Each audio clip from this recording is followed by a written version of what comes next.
for victims is not the most important part for most victims. It's about the acknowledgement of what has been done. The number of people known to have died in the South Korean ferry disaster last week has risen to more than 100. Nearly 200 more are still missing. Our reporter Jonathan Head is in South Korea. It's presumed all the missing are dead. That everyone assumes that now, although some of the families haven't quite lost hope, or at least haven't quite accepted that. So this is in essence a body count. This count goes up as the divers work their way through the hull of the submerged hull of the ship in still quite tricky conditions. And once they've retrieved a body, they put the death toll up and they knock down correspondingly the number of missing. Parents in Stotfold are unhappy their children haven't got into any of the town's primary schools. Around 20 families have missed out on a place at all 3 schools. Matt Lockwood reports. The parents say that the schools they've been offered instead are miles away from their homes and have no direct transport. They say they intend to fight the decision.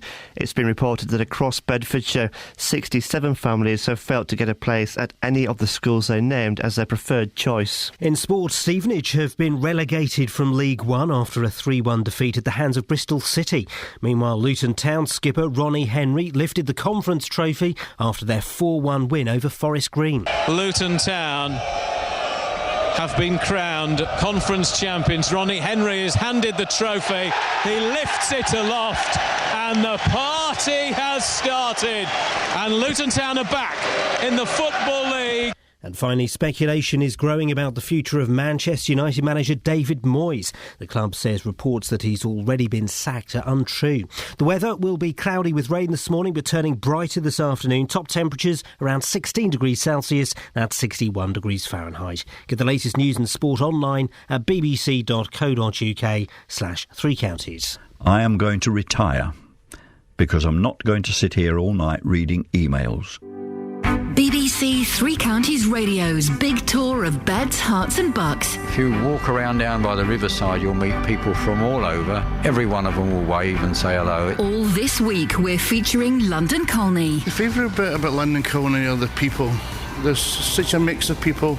It's very cosmopolitan. It's all about where you live. Yeah, I'm a Colney girl at heart. I would never move anywhere else. The big tour. BBC Three Counties Radio.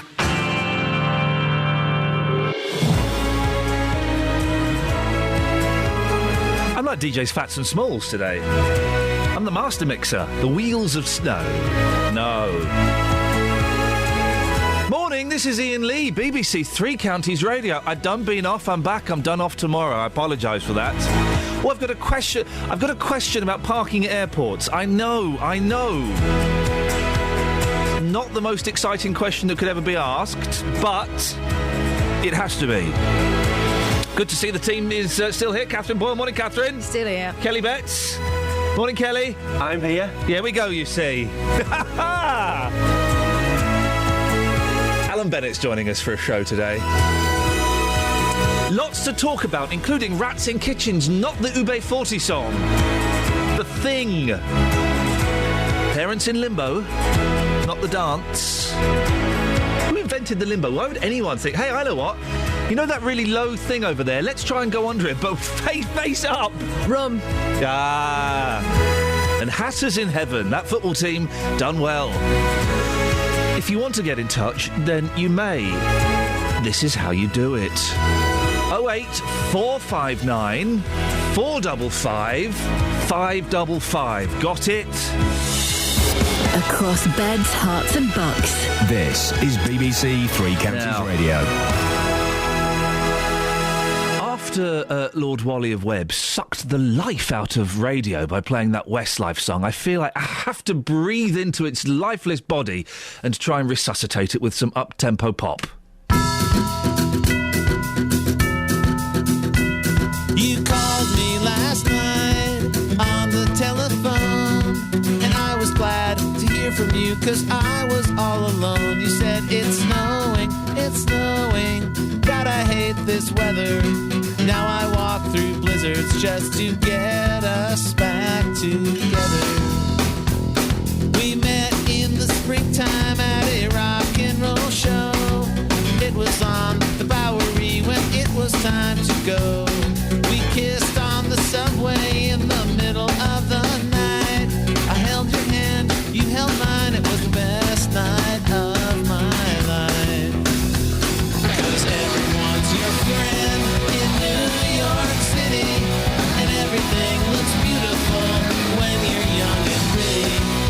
streets are paved with diamonds, and there's just so much to see. But the best thing about New York City is you and me.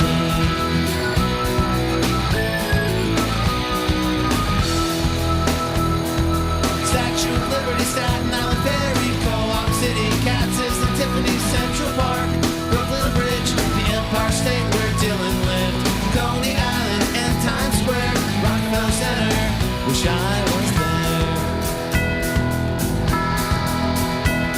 You wrote me a letter just the other day, said springtime is coming soon, so why don't you come to stay? Pack my stuff, it's on the bus, I can't believe it's true. I'm 3 days from New York City and I'm 3 days from you.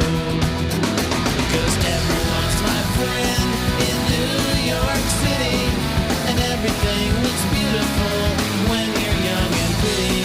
The streets are paved with diamonds and there's just so much to see.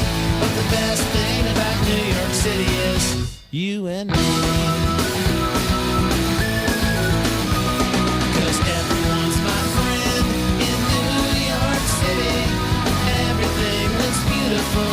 When you're young and pretty, the streets are paved with diamonds and there's just so much to see. But the best thing about New York City is you and me.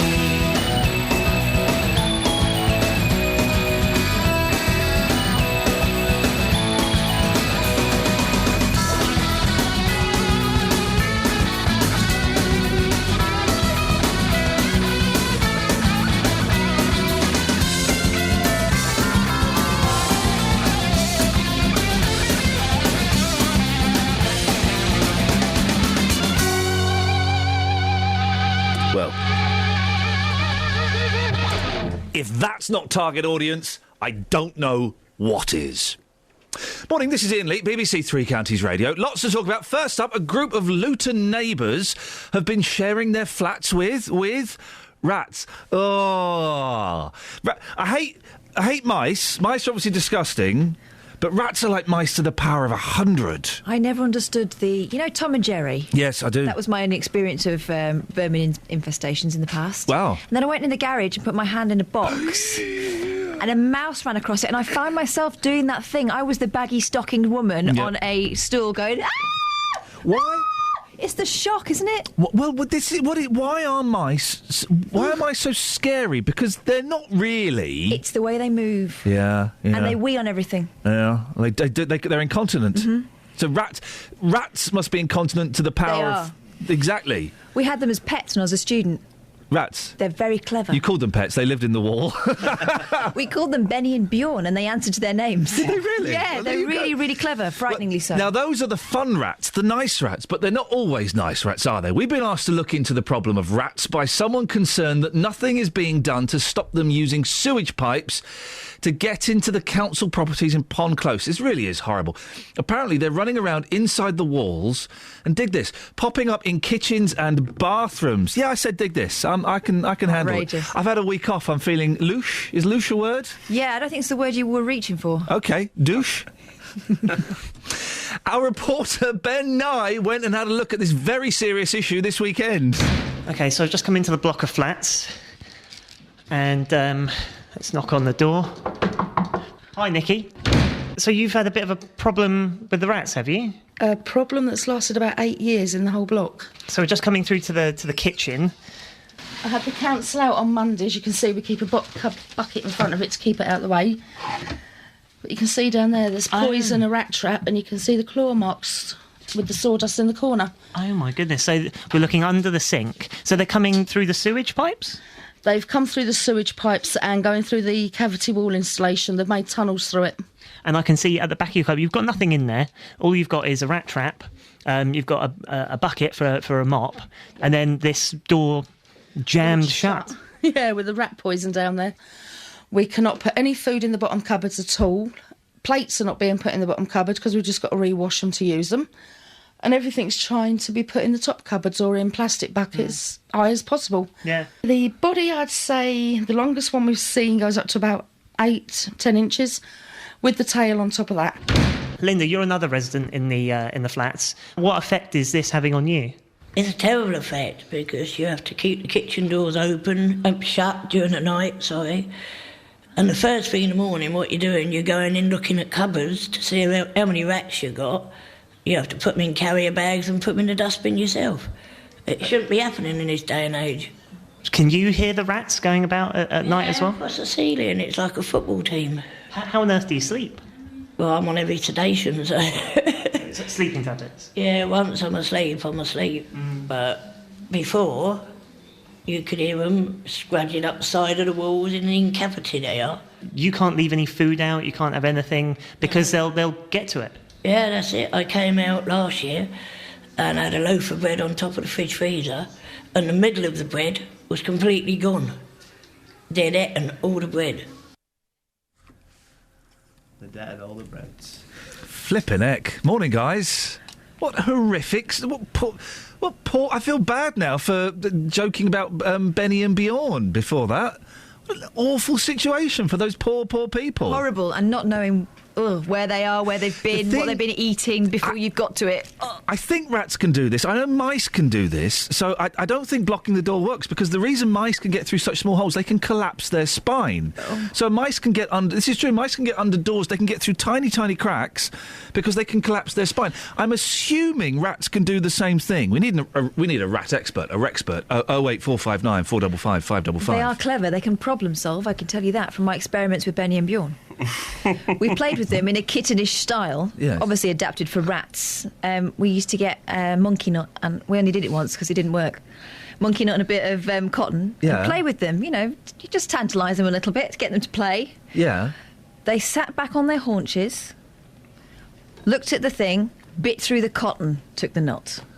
That's brain power that is not to be messed with. You know the clever squirrel that does the Mission Impossible course? Mm-hmm. Why doesn't he just run up the last pole? He's having fun. Oh, yeah, fair play. One day you'll look to see I've gone, for tomorrow may rain, so I'll follow the sun. Someday you'll know I was the one, but tomorrow may rain, so I'll follow the sun. And now the time has come, and so my love I must go. And though I lose a friend, in the end you will know. Oh, one day you'll find that I have gone, but tomorrow may rain, so I'll follow the sun.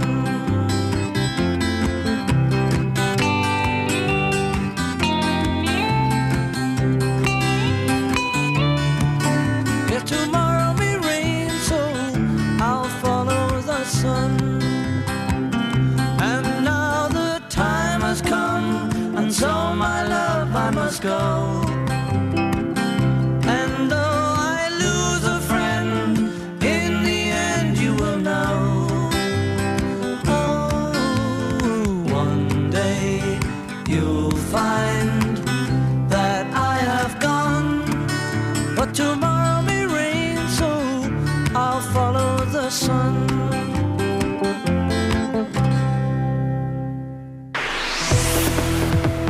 Travel news for beds, cards and bugs. BBC Three Counties Radio. Good morning. The M1 London bound already looking busy around junction 13 for Bedford. Just a slow patch as you join the motorway.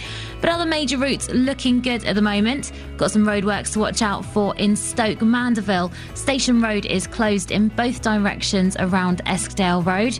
I'm Alice Glossop, BBC Three Counties Radio. Thank you, Alice.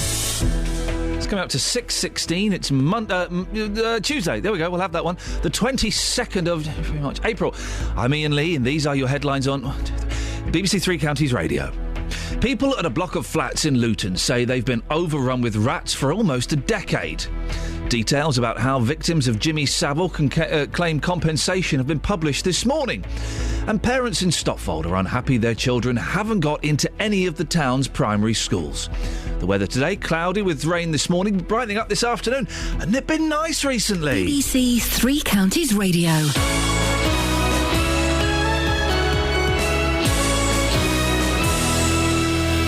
What a great idea! A shoe built on blocks. I'll call them Blocker Boots. We'll sell 1 million. Blocker Boots, Blocker Boots, Blocker Boots, they're in fashion today. Blocker Boots are neat. They go with your feet. Blocker Boots are so high. They've made 1 million people buy. Blocker Boots, Blocker Boots, Blocker Boots, they're in fashion today. They're in your shops now. It's selling fast. Buy Blocker Boots!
listener, while you were face down in a pile of chocolate this weekend, we've been receiving phone calls from parents whose children have fallen foul of the school's admission system.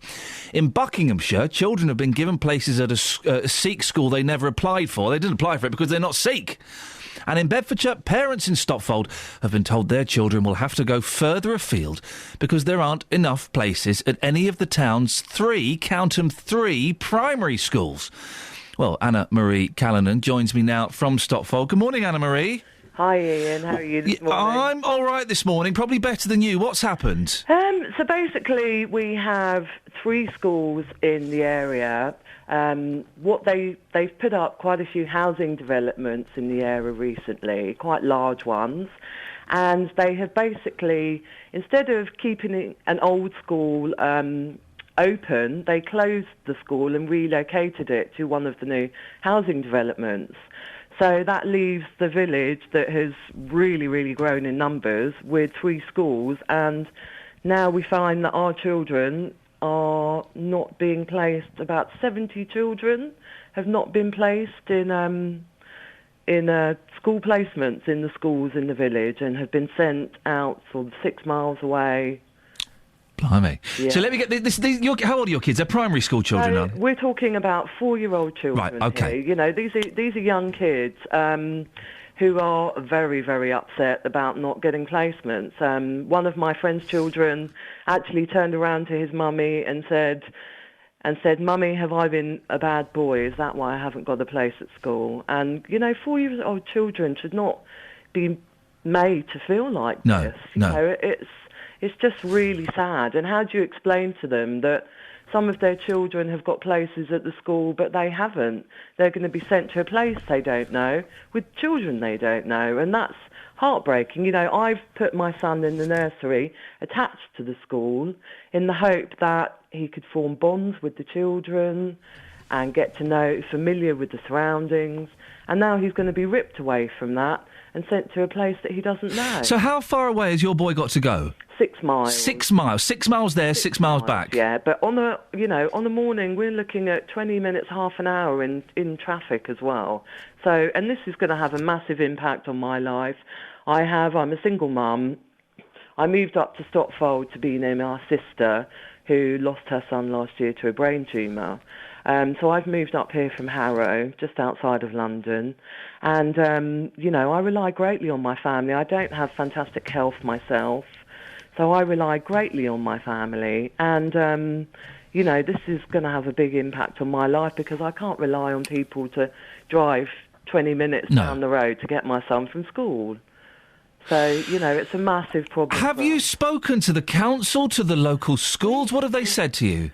So far, quite a few mums in Stopfold, we've set up a Facebook page, and it's actually titled School Rejections, and the clue is in the title. I mean, that alone says it all. It's a very sad situation.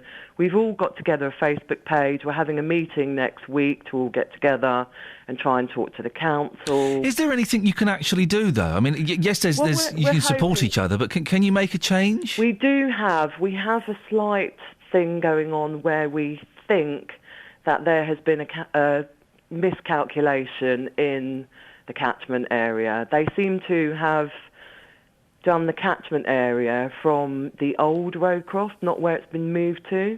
So we are hoping that on those grounds we might actually be able to do something about it, but there's no guarantees.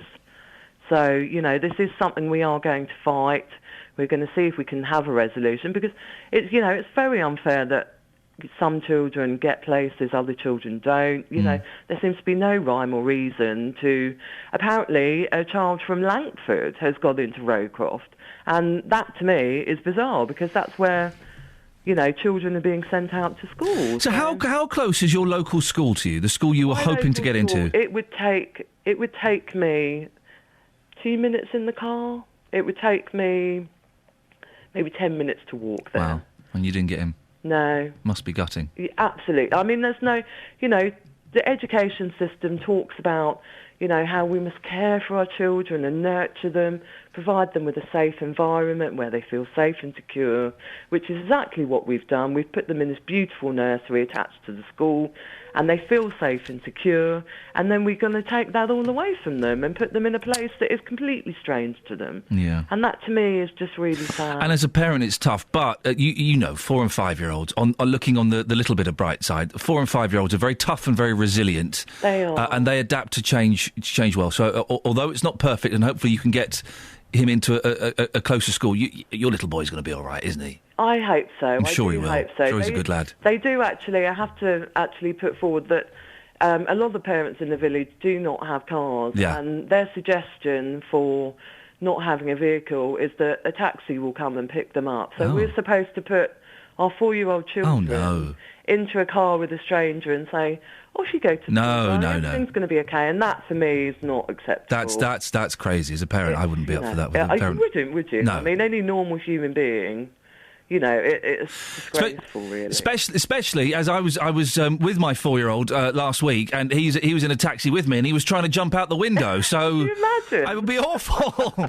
Anna Marie, keep in touch. Let us know how things go. I hope things work out for you and all of your other families. Thank you so much for all your support. You know, I love listening to your show in the morning. You know, you're sort of a fantastic voice for the community. Well, Anna Marie, thank you very much indeed. I think she may be referring to Jonathan Vernon Smith there, but best of luck, Anna Marie Callanan from Stotfold. Tell me your stories about getting your kids into schools and into the wrong schools. You wouldn't put a 4-year-old into a cab. Flipping it. My boy was trying to jump out all over the place last week. If you want to share your stories and your woes about that, 08459 455 555. Travel news for beds, cards and bugs. BBC Three Counties Radio. On the M1 London bound, things already looking busy around junction 13 for Bedford. Also showing up as quite slow between junction 10 for the Luton Airport Spur Road and 9 for Redbourne. On the M25 anti-clockwise, things building up between junction 21 for the M1 and 20 for Kings Langley. Public transport, that's looking good though. We've got no reported problems. I'm Alice Glossop, BBC Three Counties Radio. Thank you, Alice. You can give us a call about schools. You can give me a call about rats.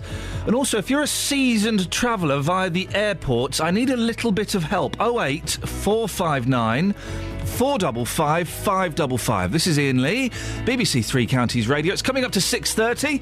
Let's get the latest news and sport now. Here's Lee Agnew. Across beds, hearts and bugs. This is BBC Three Counties Radio.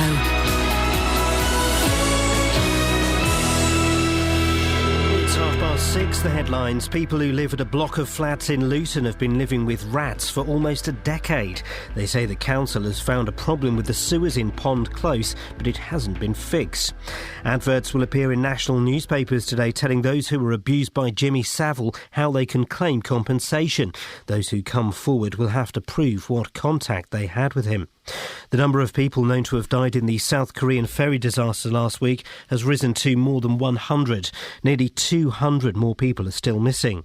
And parents in Stotfold are unhappy their children haven't got into any of the town's primary schools. Around 20 families have missed out on a place at all three schools. The weather will be cloudy with rain this morning, but turning brighter this afternoon. Top temperatures around 16 degrees Celsius, that's 61 degrees Fahrenheit. Three Counties Sports. BBC Three Counties Radio. Luton Town lifted the conference trophy after their 4-1 win against Forest Green. Andre Gray scored his 30th goal of the season to cap off a good day at Kenilworth Road for manager John Still. 30 goals, 100 goals for the club, on line for 100 league points. It's fantastic, so unbelievable day, yeah, great day. And not only a great day, but a good performance. Football was good. It is very emotional and I'm very proud. It was another story for Stevenage, who've been relegated from League One after losing 3-1 at home to Bristol City. Borough manager Graham Wesley is disappointed with the outcome. We probably none of us saw the fight that we'd have liked to have seen, but as I say, it has been tough. They're playing against some really good quality players week in, week out. Physically, it's really demanding. If you're getting strained and you're getting pulled around and, you know, you're not getting to see as much of the football as perhaps you'd like, and that can happen when you're at, a certain level. It can be really difficult, and mentally you've got to show a lot of resilience to stay strong. Elsewhere, Watford's Championship playoff hopes are all but over after their 2-1 defeat at Queen's Park Rangers. In League One, MK Dons drew 2-2 at home to newly promoted Brentford, and Wickham lost 1-0 at Fleetwood in League Two. Speculation's growing about the future of Manchester United manager David Moyes. The club says reports that he's already been sacked are untrue. But Ian Herbert from The Independent says that after United failed to qualify for the Champions League next season, the rumours aren't a great surprise. In many ways, Moyes had the same creed and philosophy that Sir Alex Ferguson had in terms of wanting to bring young players through. But I think the Everton result on Sunday confirmed that the club just seemed to lack the ambition, the kind of tactical sort of acuity, the invention in terms of how to get the best out of players to take the club on. And I think that the supporters feel that in large numbers. And finally, there's been an upset at the World Snooker Championship with Michael Wosley beating the world number 2 Ding Junhui in his debut appearance. And that's BBC Three Counties News and Sport. More at 7 o'clock. Across beds, hearts and bucks. This is Iain Lee. BBC Three Counties Radio. Well, Catherine has joined me in my studio. Good morning, Catherine. Yeah, your studio. Thank you. You're looking very glamorous. You're not. I'm painting a picture. Theatre of the mind. You're looking very glamorous and glowing today. You must have had a good night's sleep. You look well rested. No, I didn't sleep at all. I had that thing where you've got to go back to work and you start counting down the minutes. So you get up before me, and when I get up, the first thing I do is reach to my phone and just check emails, Facebook, and it kind of helps me wake up. Yeah. And when you've posted something on Facebook in the morning before I've woken up, I know that you're having a bad day. I never do that. No, you're having a bad day. And I never usually put miserable posts on. No. I just thought I have to share this with somebody. Share them as well. We're looking in the papers. I can't find this Jimmy Savile compensation advert, which makes me wonder. Well, maybe if you've spotted one of these Jimmy Savile compensation adverts in your, I needed a little thing there, and I won't. In one of your newspapers, then give me a call. 08459 455 555. So, I've been away. I'm off tomorrow. Apologies. And then I'm working every single day until doomsday. But last week, I went to Paris. Lovely. Should I tell you what's big in Paris? Groping on the train, in my experience. None of that. Eyebrows. They love eyebrows in France, don't they? Big, bushy eyebrows. And that's just the women. It's primarily the men. What I notice in France, the women exude a kind of haughty, arrogant sexuality about them, and the men have got big eyebrows. In Paris, the women are annoyed, and I know why. Why? Well, I lived there for 6 months, and I was annoyed by the time I left. No, it's just very, you can't go on the metro without having someone touching you up, and you can't walk down the street without someone following you home. I once said bonjour to a very pleasant French gentleman, an old-fashioned old chap, and he said something very lewd in response. It's quite they have an sexually attitude. heavy. You can imagine making love to a French woman while she's smoking a Gauloise. And looking unimpressed. Yeah, looking unimpressed. Looking at her watch. Are you finished? Thank you. And then go. But so we did that, and that was nice. And we took the boys up the Eiffel Tower. Now, if you've ever carried a 2-year-old up the Eiffel Tower to the deuxième étage, the second floor, I know. Can you go up to the troisième étage anymore? I couldn't be bothered. You had a big queue for the lift. I thought, stuff that. Carrying a 2-year-old, he walked up like a couple of the bits, and then carrying a 2-year-old.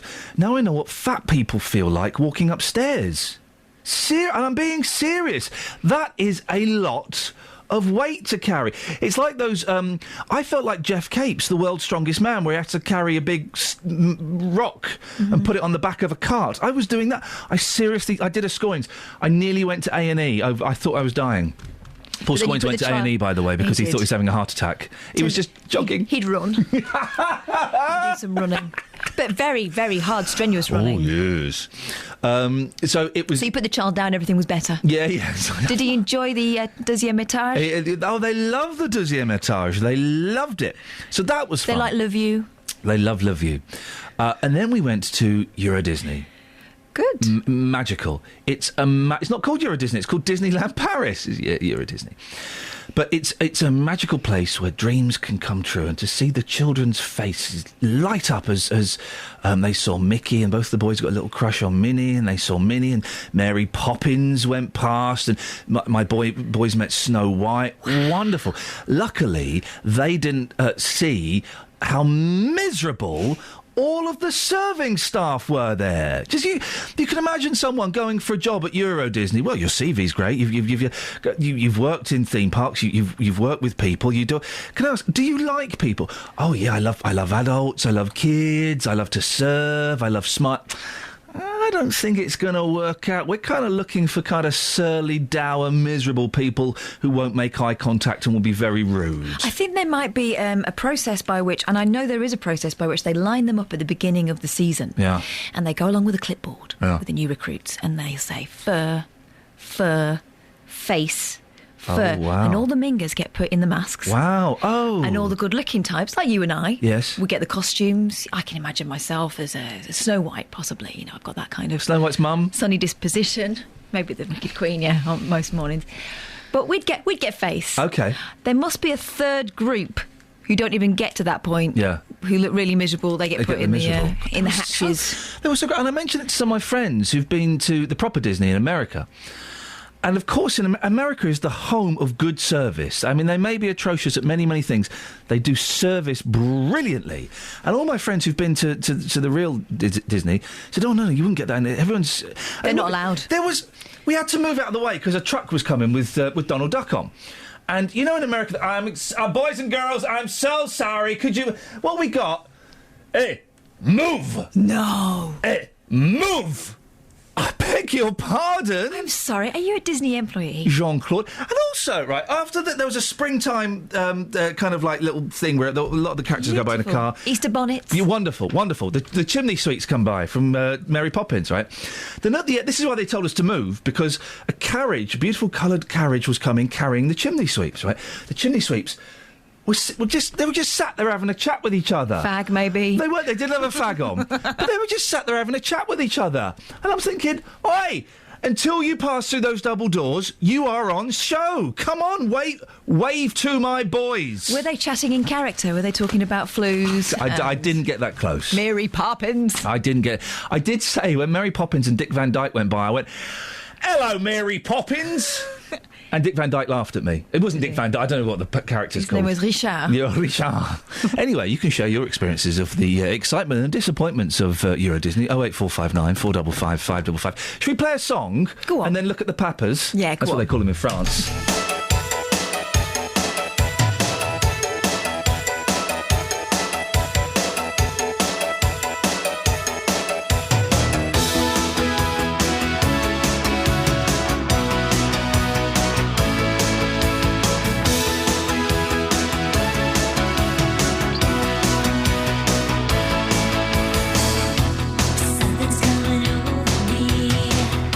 I'm so dizzy I can't see.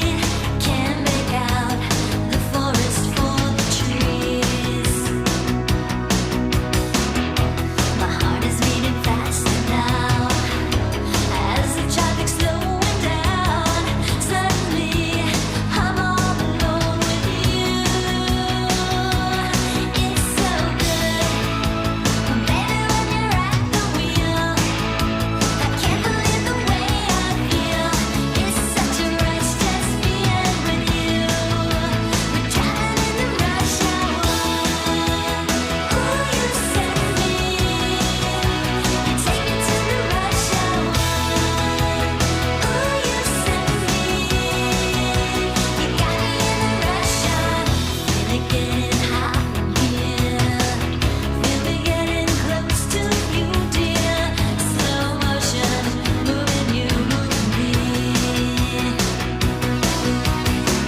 Catherine is telling me it's someone who I've never heard of's birthday today. Carol Drinkwater. Who? Carol Drinkwater. Don't say any more. Let's see if anybody knows, because I know the phone's been busy today. Let's see if anybody knows. Carol Drinkwater. Yeah, happy 66, Carol. I know she listens. Who is Carol Drinkwater? You just said it to me as if I was going to... Oh, Carol Drinkwater. You'd recognise her face. She's one of those. OK, 08459 455 555 is the phone number. Who on earth is Shall I give you a hint? No. Da, da, da, da, da, da, da, da, Oh, don't. She's miserable Sunday evenings. She's time to go home, kids. What's in the papers? All manner of things. People start to worry about getting old at the age of 50, a study suggested yesterday. Ian, you worried? I'm worried now. 40. I'm 41 in 2 months. I'm 36 and I already feel like maybe the best of my years are behind me. Isn't that awful? It is. It is, but fair. And also true. Yes. Women are more likely to fear getting older, listing loneliness, health issues and losing their independence as their main concerns. Hey, happy Tuesday, everyone. I love looking at things close up, but I often can't be bothered to travel to them. Right.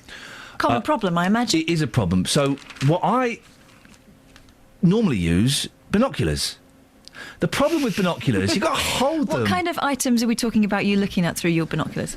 Or knotlers, as my 2-year-old calls them. Trees, deer, ladies. OK. But the problem, if I'm looking at ladies through binoculars, I have to hold the binoculars. Or Good. deer. Good. My hands are... God, I didn't mean it like that. Stop. If I'm looking at, let's say if I'm looking at a deer lady, dear lady, if I'm looking at a deer at a distance... How often does this happen? When you have this conundrum?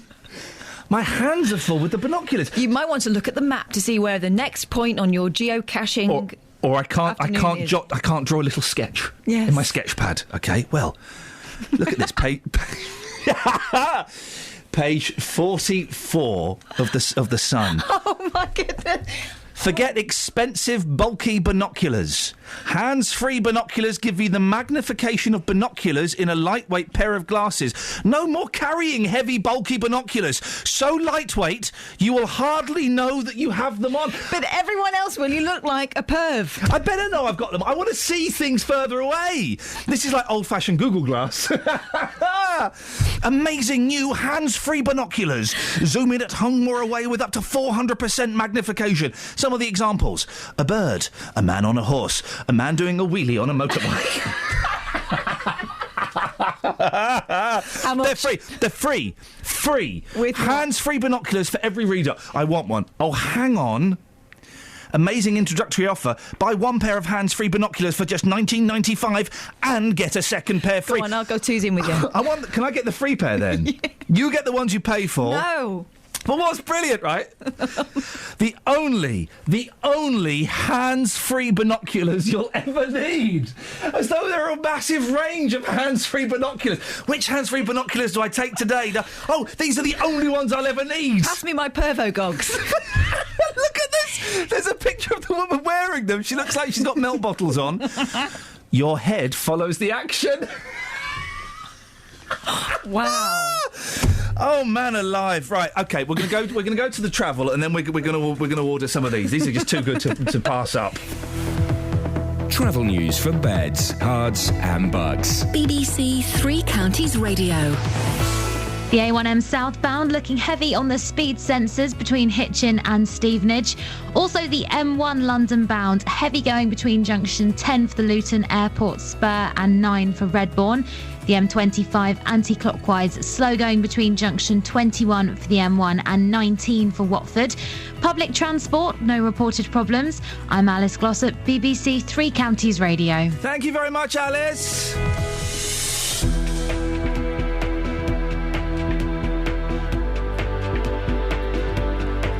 Right. 6:47. It's Tuesday the 22nd of April. I'm Iain Lee. These are your headlines on BBC Three Counties Radio. And I do hope that Matt is racking up the weather as we speak. Matt, are you racking up the weather as we speak? No, he is now. People at a block of flats in Luton say they've been overrun with rats for almost a decade.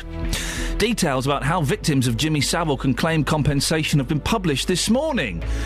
And parents in Stopfold are unhappy their children haven't got into any of the town's primary schools. Fingers crossed Matt's racked up the weather. Don't think he has. Beds, Hearts and Bucks weather. BBC Three Counties Radio. No. Despite that, he's racked it up now! Morning weather! Morning? Morning? Ah, balls.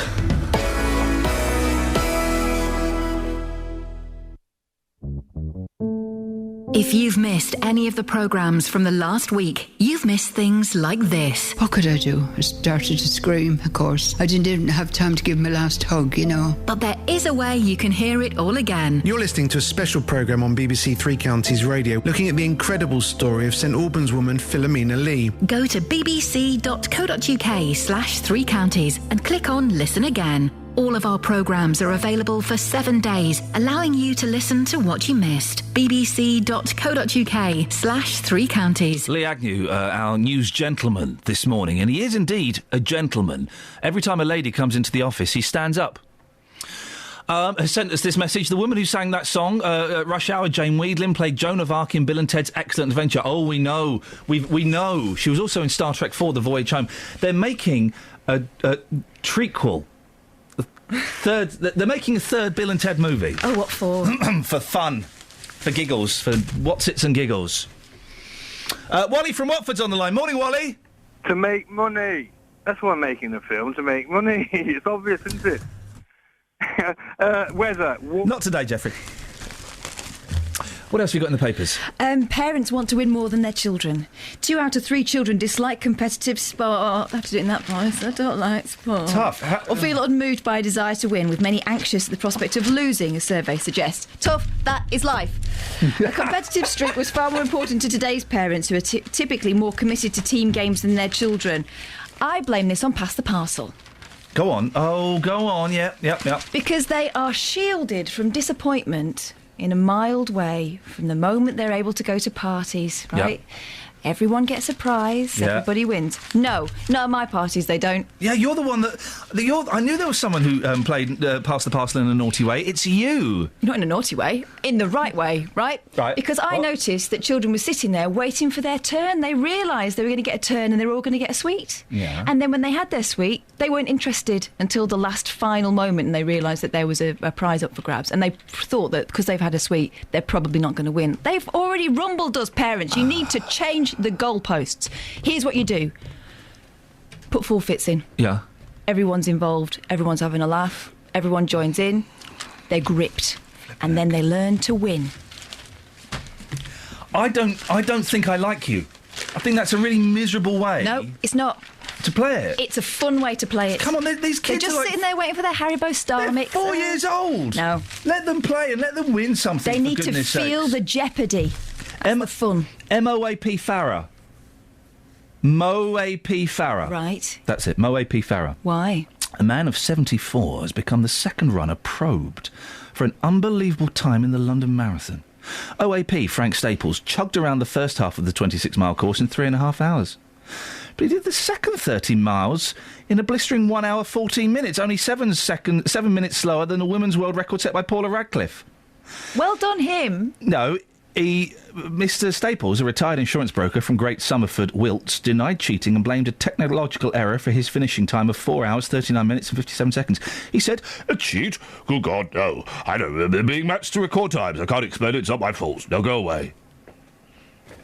There's a picture of him cheating. Running really, really fast. He looks like Billy Whiz. Hey, good news, sports fans. What's that? Luton Town, he says, turning to the screen to read the script, have been crowned conference champions in front of a packed house at Kenilworth Road. Daly was there. What was it like, Just? Oh, boss, it was absolutely fantastic. Over 10,000 people there yesterday. The atmosphere was terrific. In terms of money to the club, it's worth over £1.2 million a year to go back into the Football League. Iain, I could sit here right now and play fan after fan after fan of what I thought of yesterday. You wouldn't be allowed. Yes, but I think I think this next clip coming up sums it up for me. Here's a fan at the final whistle. go. The trophy has just been lifted. Sir, how happy do you feel right now? Absolutely ecstatic. My dad's third game of the season. Season he get older for many years, and he's seeing his boys back in the Football League. Absolutely, words cannot describe my emotions. Seriously. Starting to cry, aren't you? Yeah, I am. Years and years my dad brought me down here. I'm 50 this year. My dad's not been well. Means everything. There you go. Okay. Emotional stuff. Emotional stuff, and he's obviously. It would appear that maybe that gentleman is crying for a little bit more than the success of the football team. His dad's poorly. Yes. Crying at a football game, though. Just really. Listen, we spoke about this last week. We had lots of people phoning up saying I was in tears when they heard the news about Luton Town being promoted. But there you go. To anybody who's not a football fan, I think that sums it up really, because it's not just about the football. For argument's sake, my granddad, who's sadly no longer here, he was a Luton Town supporter. He passed that on to my dad, and he's passed it on to me. You've got generations of people there yesterday going as a family. It just means so much to those people. You got to speak to the manager as well, didn't you? Yes, John Still. I love John Still. He's such a character. He's such a geezer. We spoke to John again yesterday when he was going up the tunnel because the fans mobbed him. Here's what happened. John, what an afternoon. The fans come on the pitch for you. Come on. How do you feel right now? Sum up your emotions if you can. Absolutely amazing. Just amazing day. And you know, being a professional, amazing performance in the circumstances. You know, we won the league without playing, and normally there's a little bit of an aftermath. And but we played really well today. Second half was terrific. So special day, just a special day all round. I mean, these people absolutely love you. I mean, as a human being, we all want to be loved. But walking out of this ground tonight, your head must be so big. No, it's not. It's not. I normally take things in my stride a bit, but it's a very, very emotional day. Very emotional. Your family here as well. I mean, you can see what it means to your family. No, absolutely. You know, it's a tough job, and they supported me, and they've supported me since I've been doing it. So, just a special day, a special time for me and my family. I mean, how are you going to be celebrating tonight? Well, believe it or not, I'm going to have a few drinks, but I'm going over to Mallorca in the morning to see my granddaughter. I've only seen her when she was born. She's not, she's about 6 weeks old. So I'm going over to see her in the morning and come back on Thursday. I mean, you're up the tunnel here for your own safety because the fans have mobbed you. This must be the best day in your footballing career. It's got to be.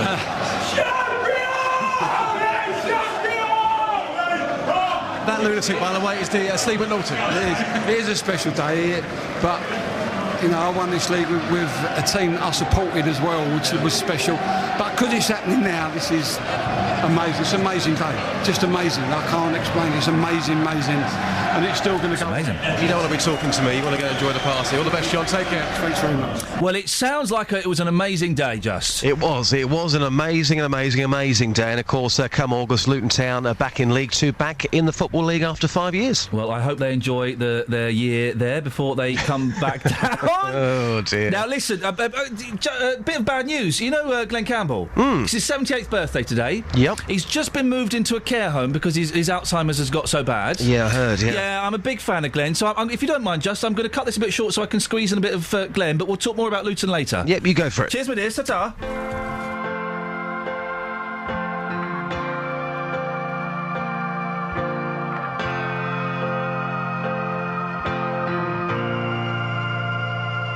Dear friend of mine, the weather's fine. Today I saw some ruins of the Roman world's decline, and I climbed those Spanish stairs you've heard so much about. But Rome has lost its glory. I don't know what it's about. I wish you were here when the shadows fall and the Russian traffic still. I wish you were here and the bells are ringing on the 7 hills. I make my way to a small cafe. I wonder what you did today. I wish you were here.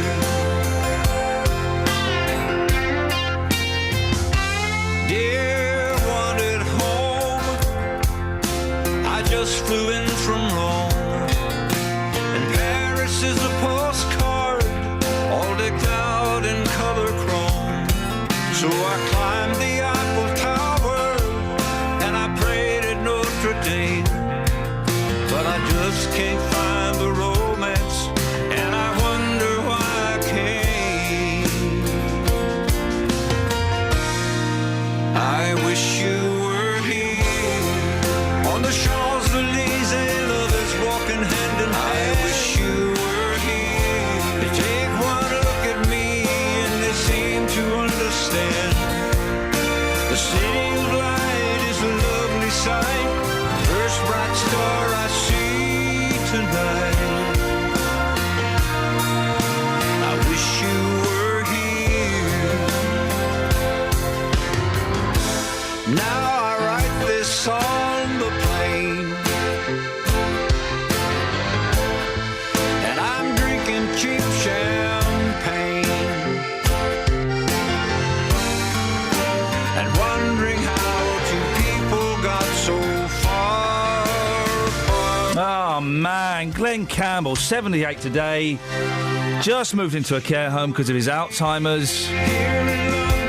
I think maybe we'll play a few more Glenn Campbell songs throughout the week. We love you, Glenn. BBC Three Counties Radio. Let's get the latest travel news now. Here's Alice. Travel news for beds, cards and bugs. BBC Three Counties Radio. In Aylesbury on the speed sensors, the A41 looking heavy in both directions between the Broughton Lane and the Woodlands roundabout. Also, still delays on the M1 London bound, slow between junction 10 for the Luton Airport Spur and junction 9 for Redbourne. The M25 anti-clockwise, very heavy between junction 21 for the M1 and 19 for Watford.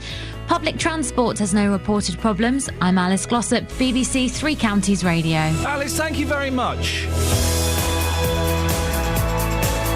Rats, getting your kids into primary school or not, as the case may be. Oh, and I've got a question about airports. I must remember to ask this question. It's very important. Local and vocal across beds, hearts and bucks. This is BBC Three Counties Radio.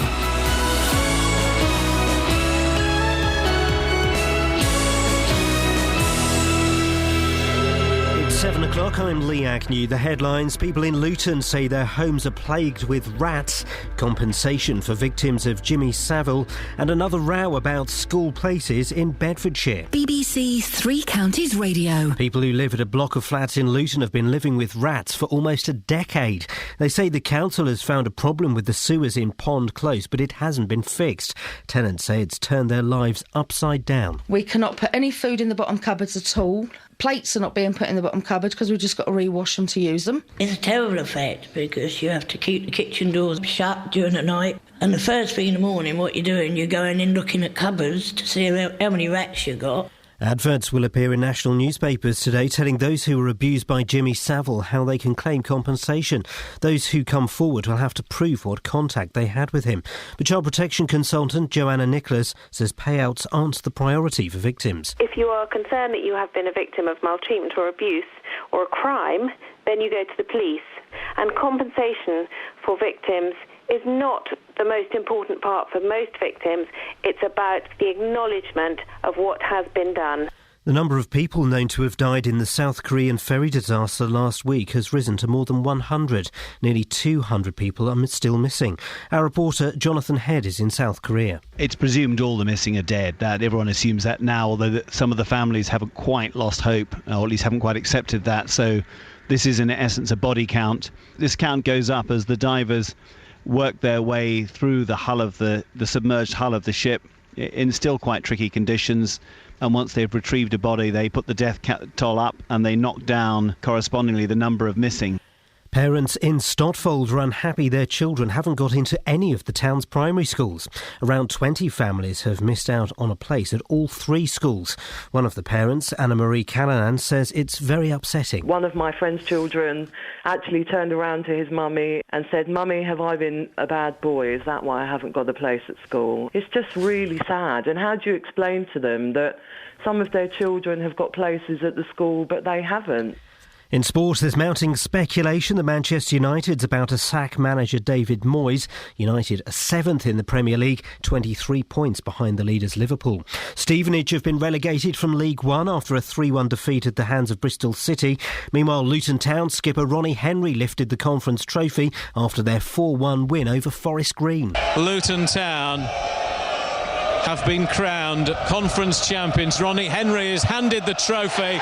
He lifts it aloft and the party has started. And Luton Town are back in the Football League. Finally, the weather will be cloudy with rain this morning, but turning brighter this afternoon. Top temperatures around 16 degrees Celsius, that's 61 degrees Fahrenheit. Get the latest news and sport online at bbc.co.uk/3 counties. Lee, this Jimmy Savile compensation advert, do we know what papers it's in? Because I've not been able to find it. No, it says some of the newspapers, so I haven't seen it personally yet. OK. We can have a look. We'll put it out to listen. Lee, thank you very much indeed. If you've seen those adverts in your paper, could you give us a call? 08459 455 555. I'm just curious to know what they look like and what they're suggesting. So if you've seen those Jimmy Savile compensation ads in your papers this morning, maybe I've missed them. 08459 455 555.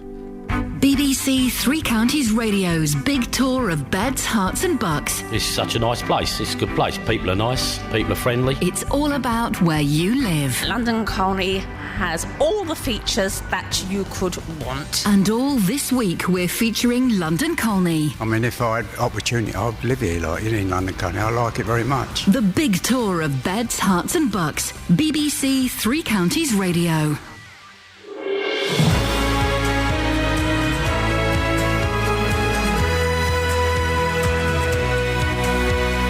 This is Iain Lee, BBC Three Counties Radio. Lots to talk about, including rats in kitchens, parents in limbo, and hatters in heaven. Do you want to get in touch? 08459 455 555. Across beds, hearts and bucks. This is BBC Three Counties Radio. He's good, that Lee Agnew. He's good. He's just messaged me saying the adverts are apparently in the Mirror and the Times. Now, I don't have the Mirror, but I do have the Times. So let's have a little looky in here and see if we can spot it. I'm going to hand it to my production team, and they can have a little look, see if we can find it. It's be interested to see what it looks like, what it's saying, what the language is that's being used. If you've seen it, if you've got a copy of the Mirror, we don't get the Mirror. I don't know why I like the Mirror. 08459, that is the Times, isn't it? I'm giving you there. Thank you very much. 08459 455 555. Now, we've been contacted by a group of neighbours from Luton who tell us they've been left to share their flats with rats for almost a decade. For 8 years, the residents of Pond Close have been battling to keep their council homes clean while rats run around inside the walls and pop up in their kitchens and their bathrooms. It seems they're getting in through the sewage pipes. Well, here's what some of the tenants told us. Enjoy your breakfast. We cannot put any food in the bottom cupboards at all.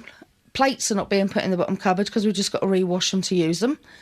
And everything's trying to be put in the top cupboards or in plastic buckets high as possible. The body, I'd say, the longest one we've seen goes up to about 8-10 inches with the tail on top of that. It's a terrible effect because you have to keep the kitchen doors shut during the night. And the first thing in the morning, what you're doing, you're going in looking at cupboards to see how many rats you got. You have to put them in carrier bags and put them in the dustbin yourself. It shouldn't be happening in this day and age. I came out last year and had a loaf of bread on top of the fridge freezer, and the middle of the bread was completely gone. They'd eaten all the bread. They'd eaten all the bread. Aye. Well, David Westcott is the director of A1 Pest Control in Luton. Morning, David. Good morning. This must sound quite familiar to you. Yes, that sounds very bad, yes. The lady, we had one person there saying a rat 8 inches long plus the tail on top. Is that a big rat? Is that one of these super rats, or is that normal sized? They can grow quite large, and they grow up to the size of cats. All we have to do is keep feeding them, and they'll get bigger and bigger. It all depends on food supply. The tenants say that the solution so far has just been to leave poison out. That's not enough, surely? Well, I don't understand why it's not working. Rats are immune to some sorts of poisons, so you know if you find it's not working, then change your poison until you find that one that is working. Is poison enough, though, David? If there are lots of them, if there is an infestation, is it not going to need something a little bit more drastic than that? Well, you can put traps down, you can do all sorts of things, gel pads and that, you can catch them. But at the end of the day, you've got to do this on a big scale. If you've got a big infestation, to me it sounds very dangerous because the rats don't seem to be caught, and if they're in the fabric of the building, the danger is also from fire. It's not just from the health side of it. So it's a very serious matter. I mean, if they start chewing through cables, which they're quite capable of doing, if they're under floorboards or in the fabric of the house, and that's where your cables, the things for the house are. Yeah. That's a very dangerous situation. 10 years, an infestation of 10 years as well. It sounds like they're pretty settled there, doesn't it? Yes, but I mean, at the end of the day, they haven't got on top of the job, and that's what it's all about. Right, David, if you went in, and I know you've not seen it, but if you went in as the boss of A1 Pest Control, what would you do? How would you go about tackling something like this?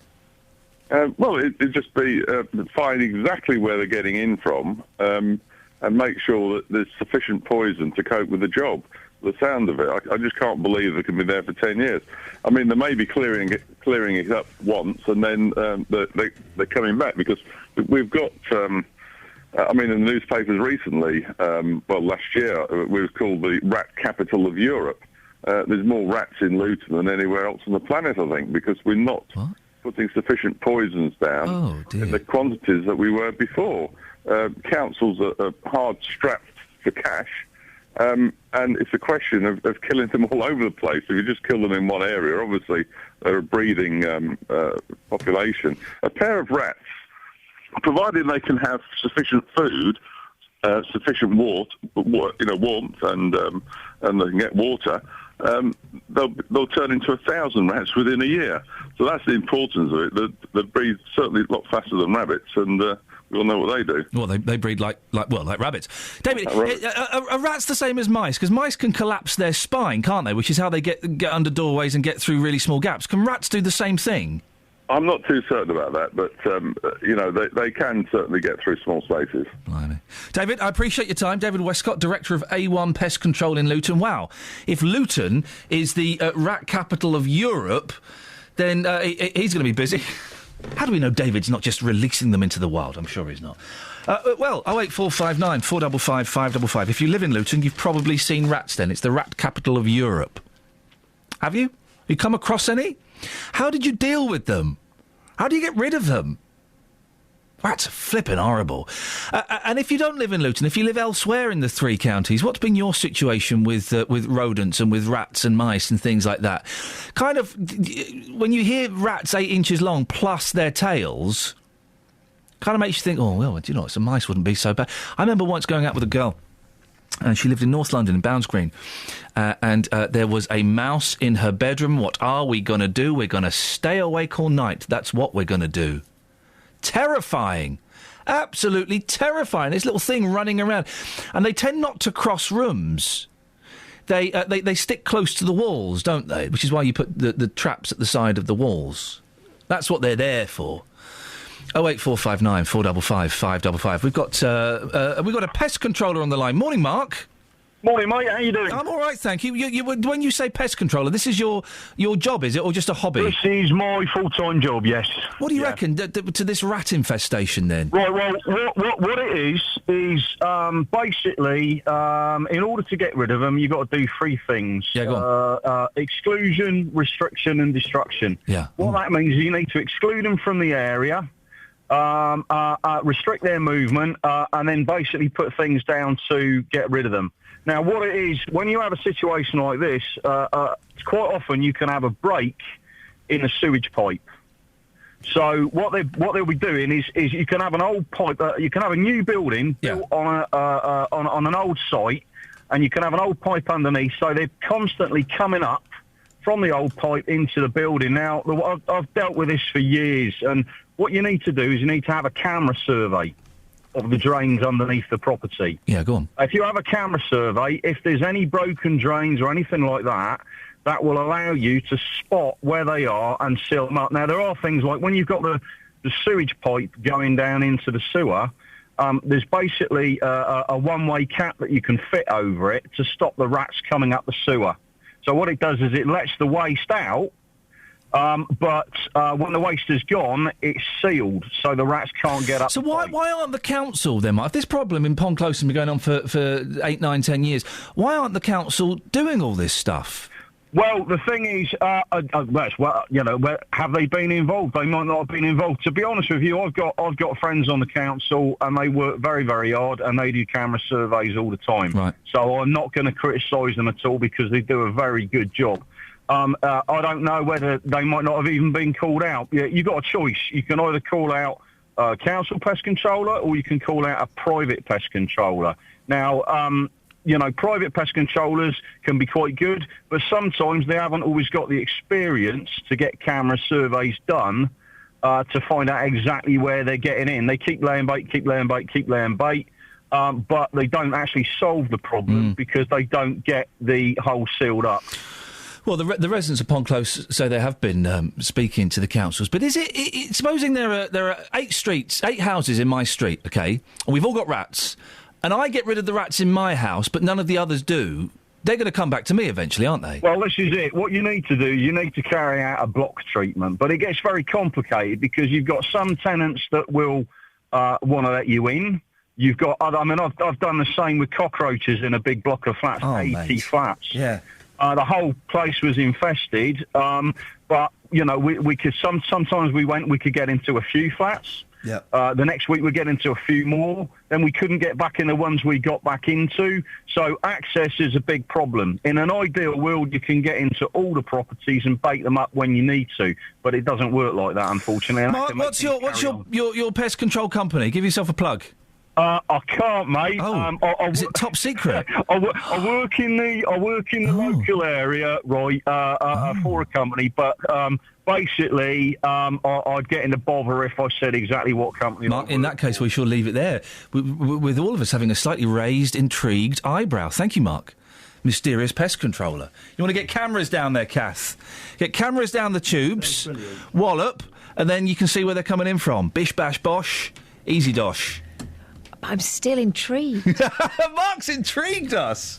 Thank you very much, Mark, and thank you to David as well. If you've been bothered by rats, do give us a call, 08459 455 555. How on earth did you get rid of them? Travel news for beds, cards and bugs. BBC Three Counties Radio. On the speed sensors in Markyate, the A5 southbound heavy going as you approach the M1. Then the M1 itself, London bound, slow going now between junction 11 for Dunstable Road and 9 for Redbourne. The M40 London bound also struggling between junction 5 for Stokenchurch and 4 for High Wycombe. The M25 anti-clockwise still very heavy between junction 21 for the M1 and 19 for Watford. Public transport has no reported problems. I'm Alice Glossop, BBC Three Counties Radio. Alice, rats the size of cats. Terrifying. Isn't it just? The headlines this morning on BBC Three Counties Radio at 7:16 on Tuesday, the 22nd of April. People in Luton say the council's left their block of flats infested with rats for almost a decade. Victims of Jimmy Savile are finding out this morning how they can claim compensation. And children in Stopfold have been told they haven't got places in any of the town's 3 primary schools. The weather today will be cloudy with rain this morning, but brightening up this afternoon. BBC Three Counties Radio.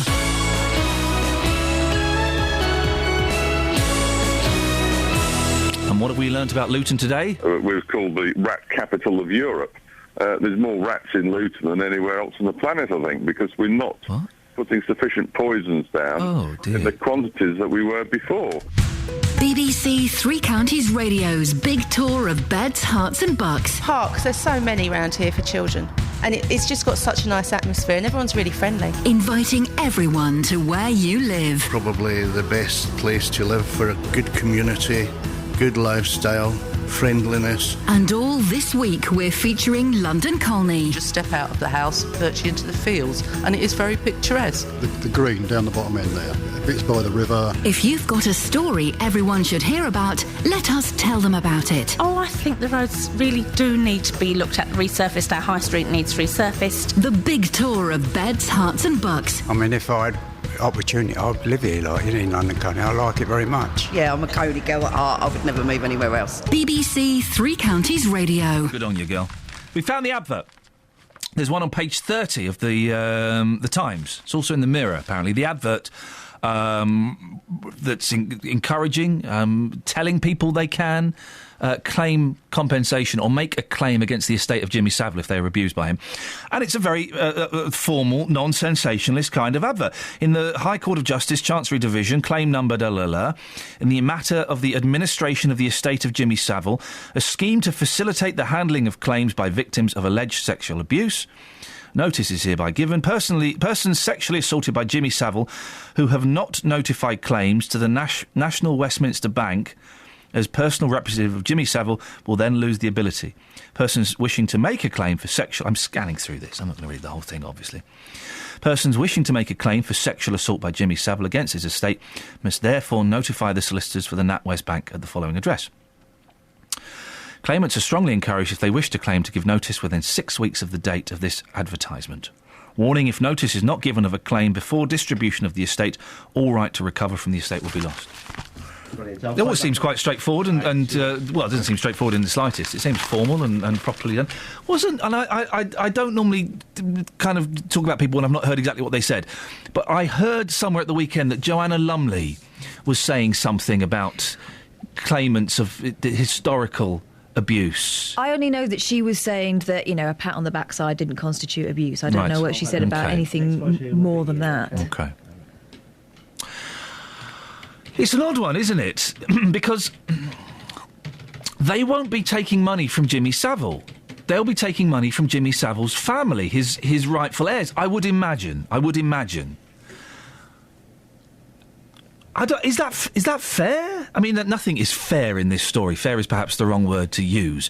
But the true heirs to Jimmy Savile's money will be his family members. And they will be being financially penalised because of his actions. That doesn't necessarily seem particularly appropriate to me. I don't know what the right answer is. And in matters like this, does the money help?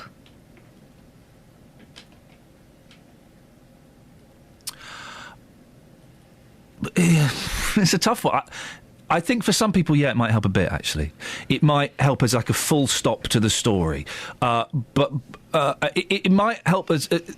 God, this is tough, isn't it? Would you want his money? Yeah. Oh, I don't know. Yeah, I would. Yeah, definitely. I would. We've turned into the Moral Maze again. You're listening to the Moral Maze on Radio 4. Would I want his money? Yes, I would. Would it help? I think it would. I think it would help some people, as it would seem as the only kind of it would seem perhaps as some kind of punishment, as some kind of retribution. The only thing you can do to a dead man really is kind of take what he's left behind. To a lot of people, of course, it's not going to help the emotional and mental trauma of what he put them through. Let's put it out there. Would the money help, do you think? It's a tough one, and I don't quite know how to phrase it as a question. And let's leave it as vague as that. What do you think about this? What do you think about this advert? What do you think about the financial claims being put in against Jimmy Savile's estate by those people who were abused by him? Let's leave it as vague as that, because I don't know how to couch it in a question. And I don't know that we... Obviously, thank goodness, we're not in a place where we can understand what they're going through. Yeah. It's a tough one. It's an interesting one, isn't it? I'm not expecting to get a definitive answer, and I'm not expecting you to have necessarily a 100% well thought out opinion. But I don't know what my thoughts are on this, and I kind of like it when you phone in and help me shape my thoughts around it a little bit. Yeah, let's just go with gut reaction. What's your reaction to that? Gut reaction to the advert in the newspapers. Telling people how they can make claims against Jimmy Savile's estate. Let's leave it as vague as that. We're not going to spend hours honing a question, as we often do on radio phone-ins. We're just going to have a vague... What's your gut reaction to that? Give us a call, 08459 455 555. Now, bank holidays are great, aren't they? Unless you want to get something done, which is why we've taken a number of phone calls this weekend from worried parents unable to get through to their respective councils. Just before the Easter weekend, they discovered they'd fallen foul of... Oh, how frustrating finding out at the Easter weekend, so you can't do anything for 4 days. Just before the Easter weekend, they discovered they'd fallen foul of the school admissions system, and they've been left to stew on it while the rest of us eat a shed load of chocolate. In Buckinghamshire, non-Sikh children were told they've got places at a Sikh school, despite the fact they hadn't applied there. And in Bedfordshire, parents in Stopfold have been told there's no room at any of the town's 3 primary schools.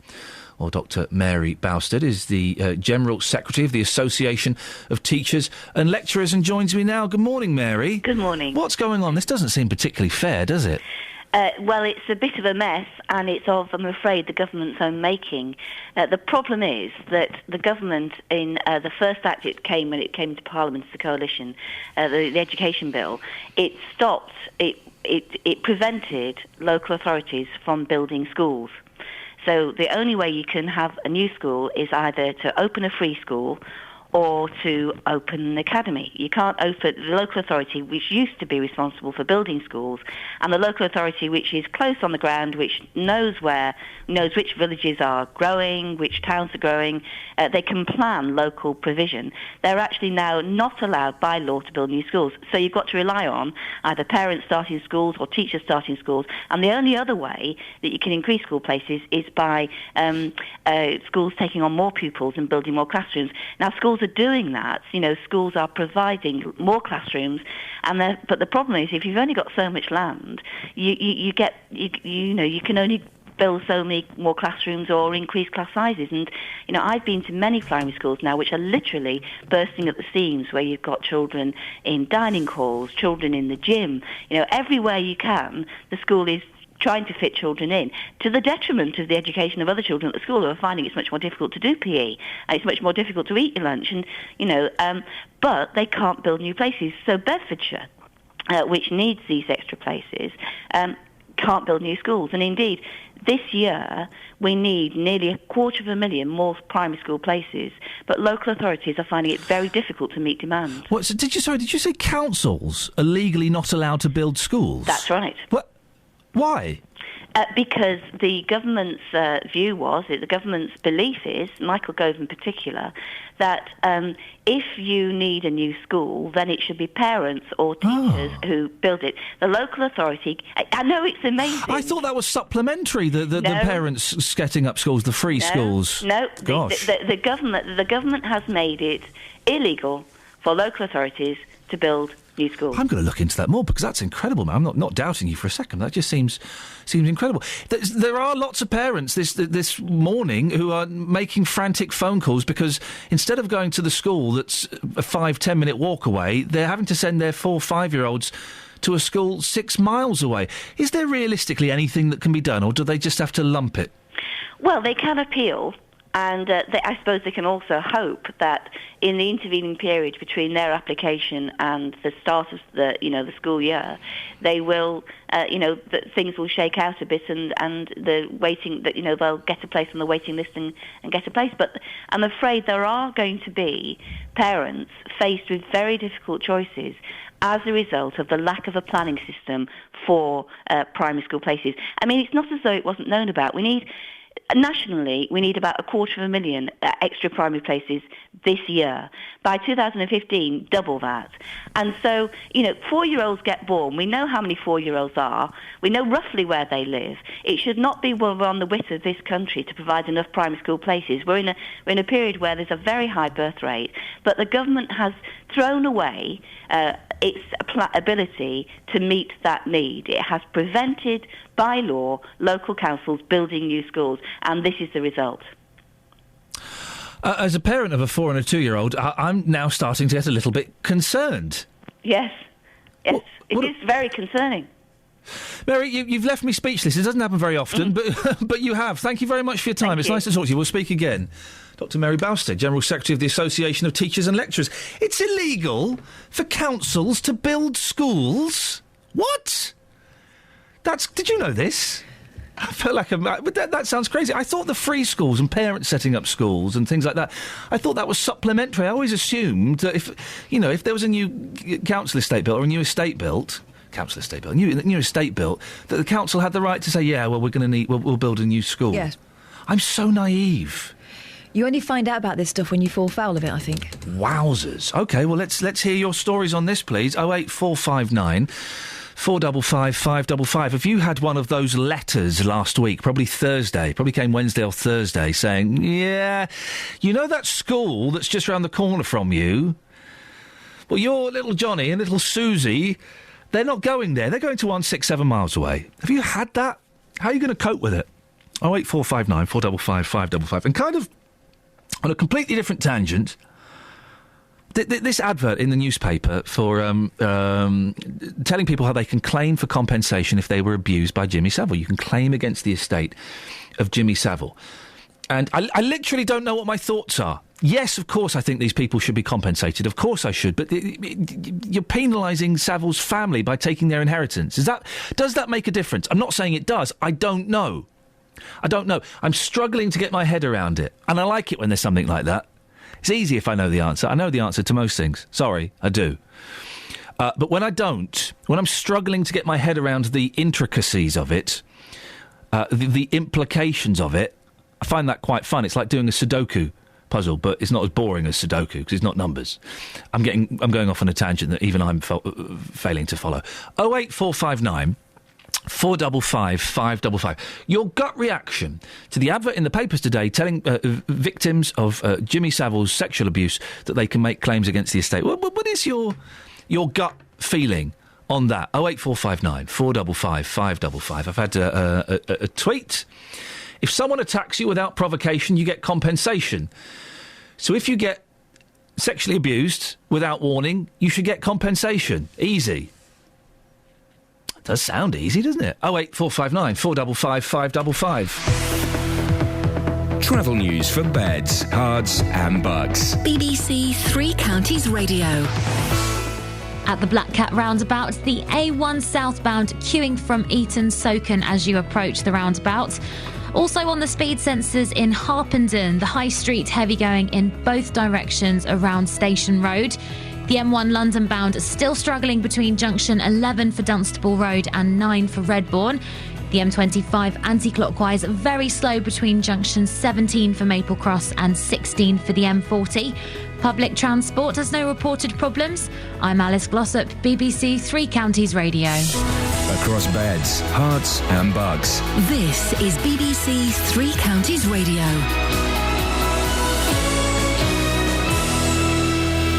It's 7:30, I'm Lee Agnew. The headlines: people who live at a block of flats in Luton have been living with rats for almost a decade. They say the council has found a problem with the sewers in Pond Close, but it hasn't been fixed. Adverts have been published today telling those who were abused by Jimmy Savile how they can claim compensation.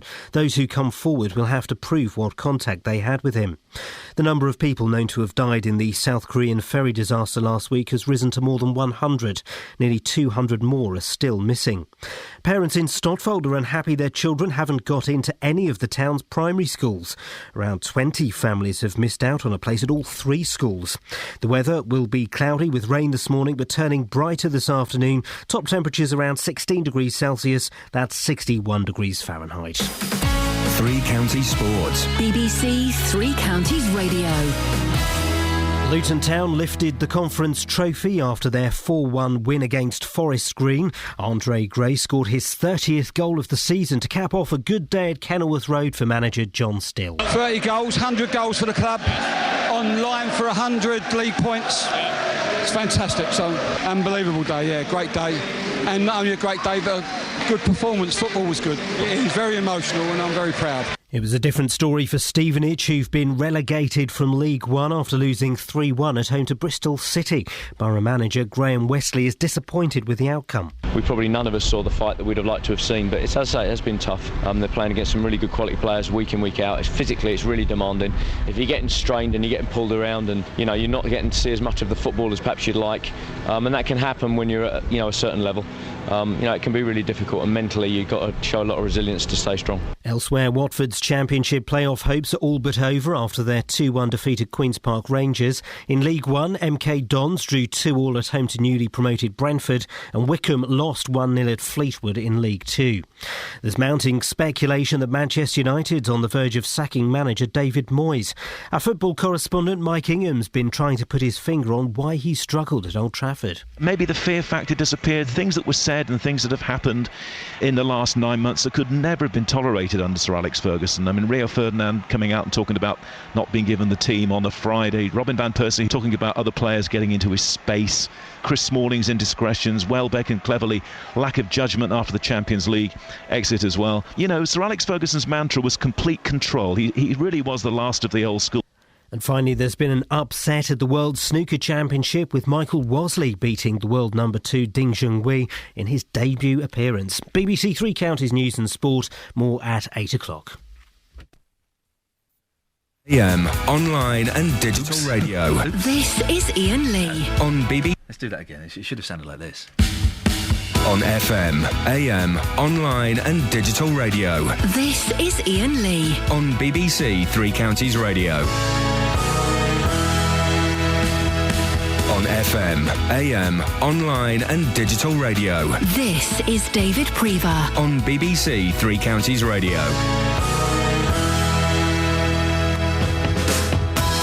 Across beds, hearts and bugs. This is Safraz Manzoor. BBC Three Counties Radio.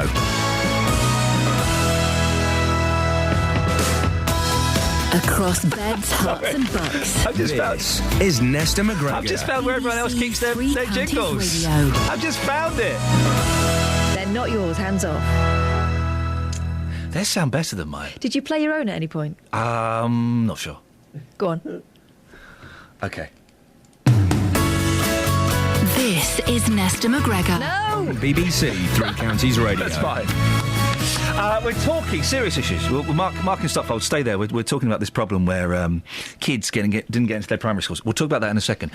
The advert, it's in the Mirror and the Times apparently today, telling victims of Jimmy Savile how they can claim compensation, how they can appeal against his will, his estate, and make a claim against compensation. We've got a text. I prefer phone calls on this.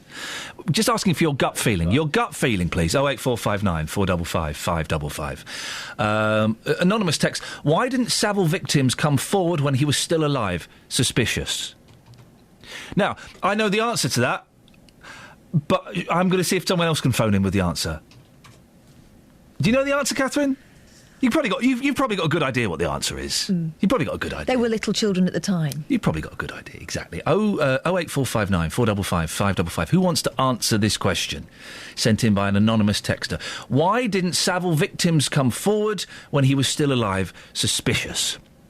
You know the answer to that. You know you do. 08459 455 555. We're talking as well this morning about kids not getting into their primary schools.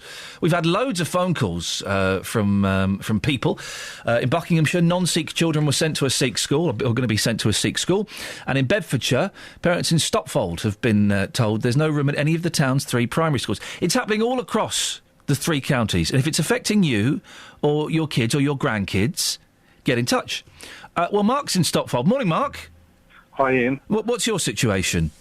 Yeah, we got our results, on Wednesday last week, an email come through, and, our son didn't get any of the 3 schools that we selected, and we're around 236 metres as the crow flies to the actual school. So we were pretty shocked, we can almost see it from the school from our house. Literally, they'd sent us to a school that was, 5.9 miles away in another town. So how long would it take? How old is your son? He's 4 years old. It takes an hour and 50 minutes to walk to that school in another town. And how long would it take him to walk to the school around the corner? Literally just under 4 minutes. So that's. shocking. I mean, obviously, he's not going to walk to the school that's 6 miles away, is he? I'm assuming he's going to drive. He's not going to drive. Hopefully, that would be awful. I'm assuming you'll work out a system where you maybe share cars and stuff. But it does seem incredible, Mark. I'm shocked that you didn't get into a school that's literally 2 minutes away from your house? Well, I think I can understand, we moved to the area, it's a new build and a new school was built and, you'd think they'd get the calculations right to how many dwellings, to how many places they need within the schools. But I did phone up the admissions team and I think there may be a bigger problem here. Right. What did they say? Literally, I asked why we didn't get accepted and why, we didn't get accepted any of our first, second or third choices. And they stated that we were 940 metres away. So where it seems the problem has been for quite a few people, and I'd recommend people to phone up the admissions team, is that they've calculated the distances wrong. So how have they... Now, you've given me as the crow flies distance. Have they calculated the walking distance? Right, my walking distance, I've done that as well, is 300 metres. So where have they got that figure from, then? Well, the school that we're trying to get him into is Rowcroft, and Rowcroft was actually situated... That's the second time we've had that name mentioned, yeah. Yes, and the school's been rebuilt in this new build in our area, and they've either maybe, worked it out from the old position, or they've looked at a completely wrong survey map. There's now, Mark, when you questioned their distance, their measurements, what did they say when you gave them your figures? They basically said, well, we've got here 940 metres. And I said, well, no, that's not right. Computer says no kind of thing. Yes, exactly. And then they basically told us that we would need to appeal. So again, I can see there's a problem there. I want them to take it, back to their team lead and try and rectify the problem behind the scenes. But instead, we've now got to appeal. We've now got to go in front of a committee maybe in a few weeks' time, and then we don't find out until June now. That's going to be a fun few months, isn't it? Yes. I mean, I've been reading some of the things on how we can get another class set up. I mean, it takes another 15 appeals for maybe another class at Rowcroft to be produced. So, I mean, we're sort of calling out for anybody who's in the same situation that can appeal, and also to phone up and check the distances, to see if there has been a major error, and, get the actual people to sort it out. How long have you lived in that property? We were there since it was first built, so it's just over 3 years. Oh, so you've been there a while. It's not like you moved there 6 months ago or something. No. Mark, would you mind keeping in touch with us and letting us know, how support goes and what happens in June? Yes, definitely. Thank you very much, Mark. Well, there we go. Second time we've had that school mentioned.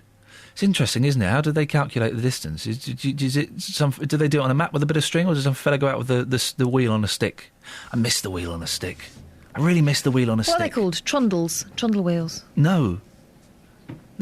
Yes, they are. No, they're not. What are they called then? They're like pedometers or something. No. Not pedometers. They're there's some kind of ometers. They're not trundles. I'm sure there's a trundle. All right, kids, we're all going to go and get the trundles out, and we're going to measure playground today. Don't forget to take your lighters. You're not borrowing mine. Were you there?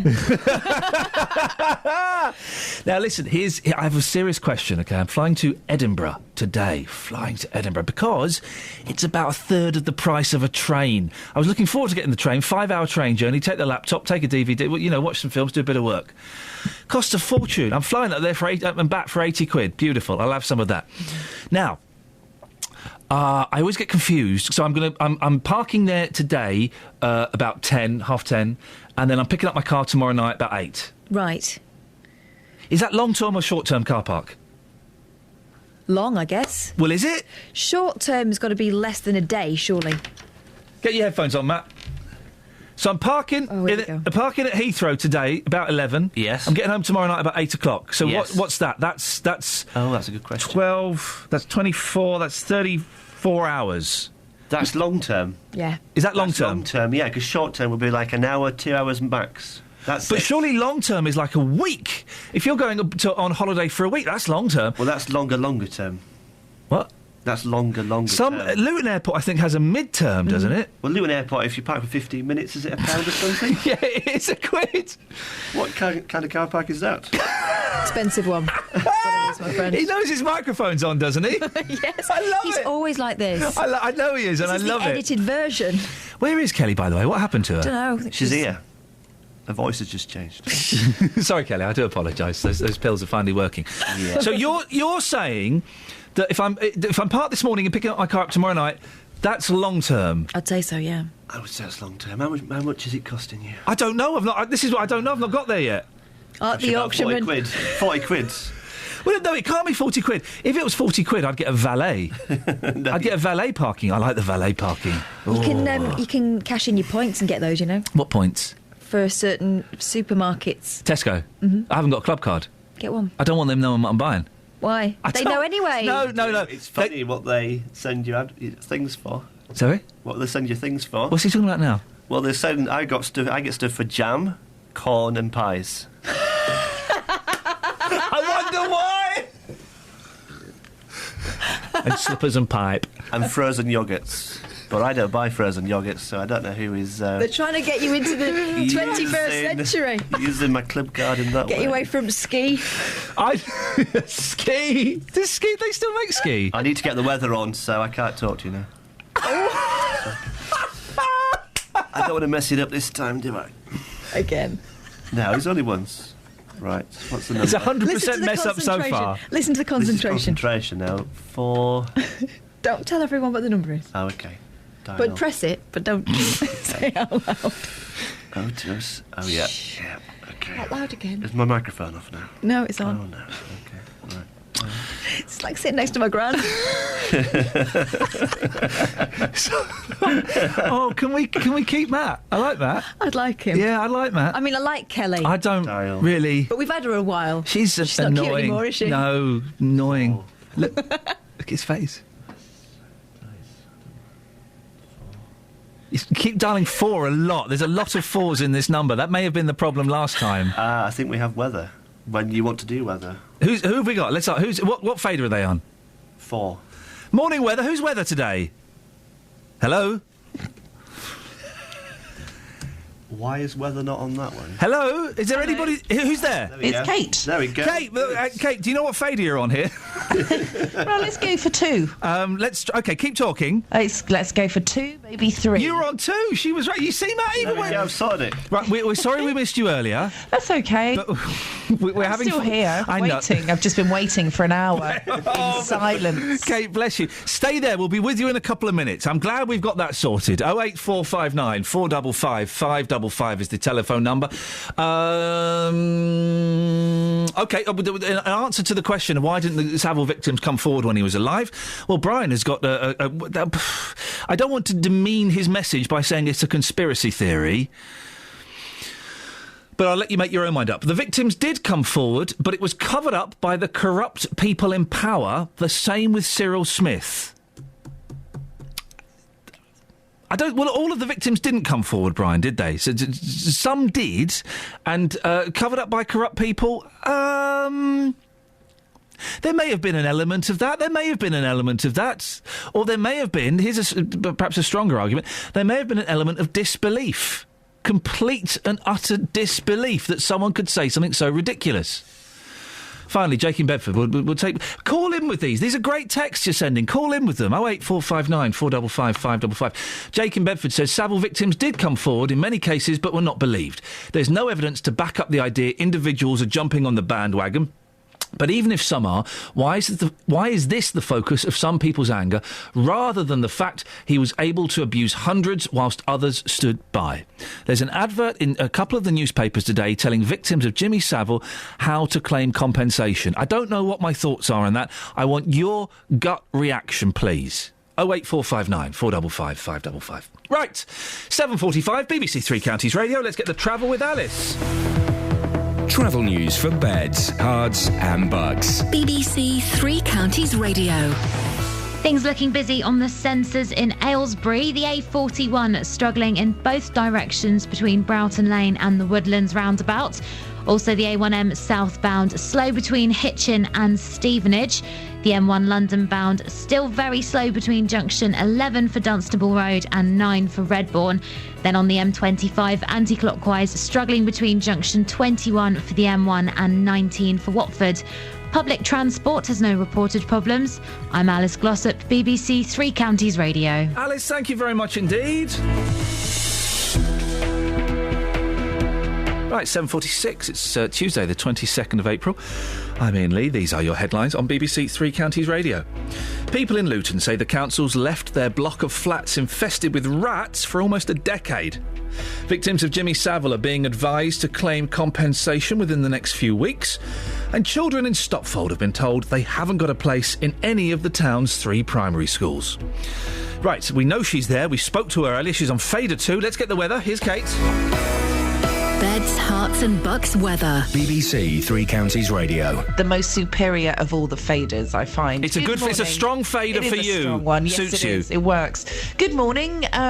It's not a great start to the day, actually. Rather misty, murky, grey and rather damp. Had some quite heavy outbreaks of rain overnight last night. It's dried out a little this morning, but we've still got some outbreaks and they're going to turn showery through the course of the day.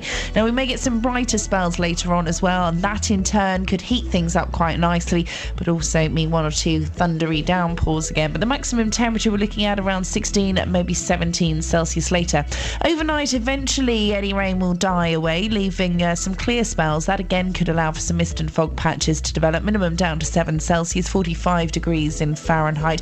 For Wednesday, drier, brighter, more in the way of sunshine once the mist clears tomorrow morning, but that again could lead to 1 or 2 sharp showers tomorrow afternoon. But it is going to stay predominantly dry.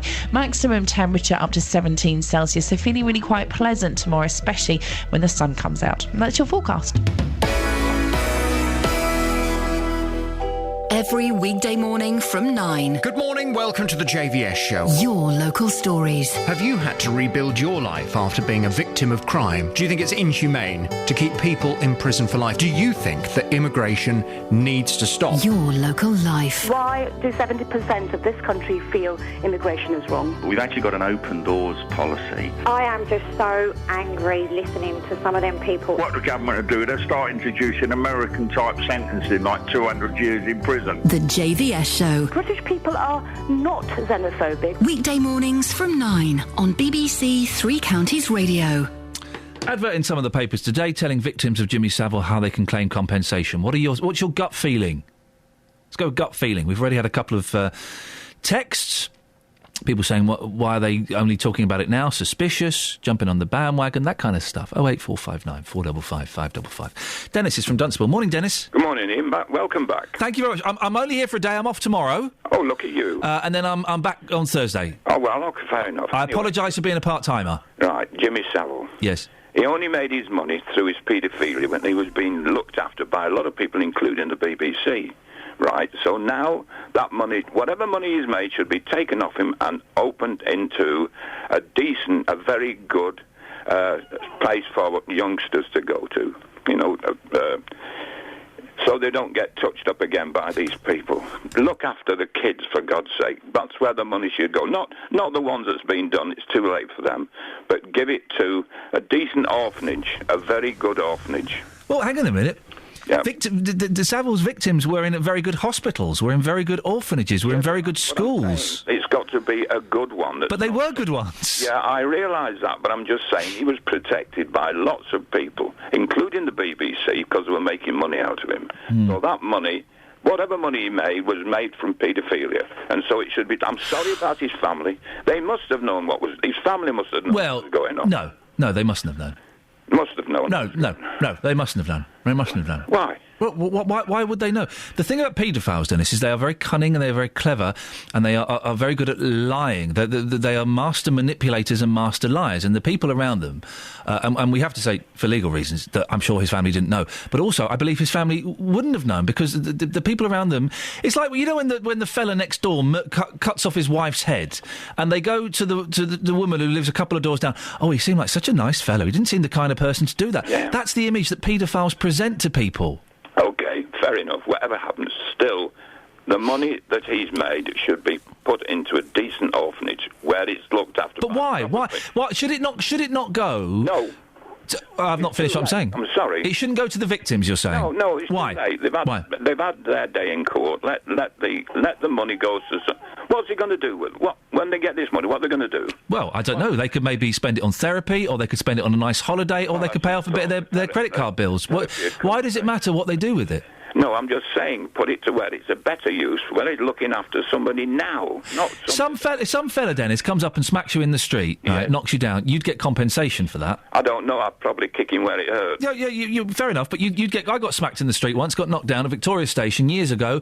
I got a couple of £100 for that. Did you? Lucky for you. Yeah, well, not so lucky. I'd rather have not got smacked in the face. But I took the compensation, and it kind of made it. I don't want to say a little bit sweeter. That demeans it. It made things a little bit better. It felt like there was a full stop at the end of a horrible sentence. Yeah, well, when I got damaged as an exercise place, got badly damaged. Did you get any money for it? No, I did not. Why not? I didn't even claim, because part of it was my fault. Right, OK. But you're not saying that the victims of Jimmy Savile, part of it was their fault, are you? Sorry? You're not saying that the victims of Jimmy Savile, part of it was their fault? No, I don't. I'm just saying that the money that he made should be put to better use. Sorry. You asked for my opinion. No, you're right. And listen, I'm not having a go at you, Dennis. I'm just trying to get my own thoughts around this. That's right. You did say all sorts of ideas. Well, fair enough. That's my idea. No, I appreciate it. I appreciate you. Appreciate it. And I appreciate etc., etc., etc. Do you have a nice Easter? I had a gorgeous Easter. Yeah, I've got a lovely family, and so. But I think about my great grandchildren. You see, what would happen to them? Yes. I'd have cheerfully taken a broken bottle and castrated that fella. Yes. If they went anywhere near my great grandchildren. Yes. You know, I'm protective of all the kids. I'm protective of all children, and it hurts me that they get hurt. So it was a good Easter then, yeah? I had a smashing time, yeah. One of them was 6 years old now. Oh, blimey. The eldest is 6. The other one's not even born yet. Oh, gosh, how old is he? Well, he's about, I should think, let me see, he's about 10 months. Here's something, right? This is a thought I've often had, right?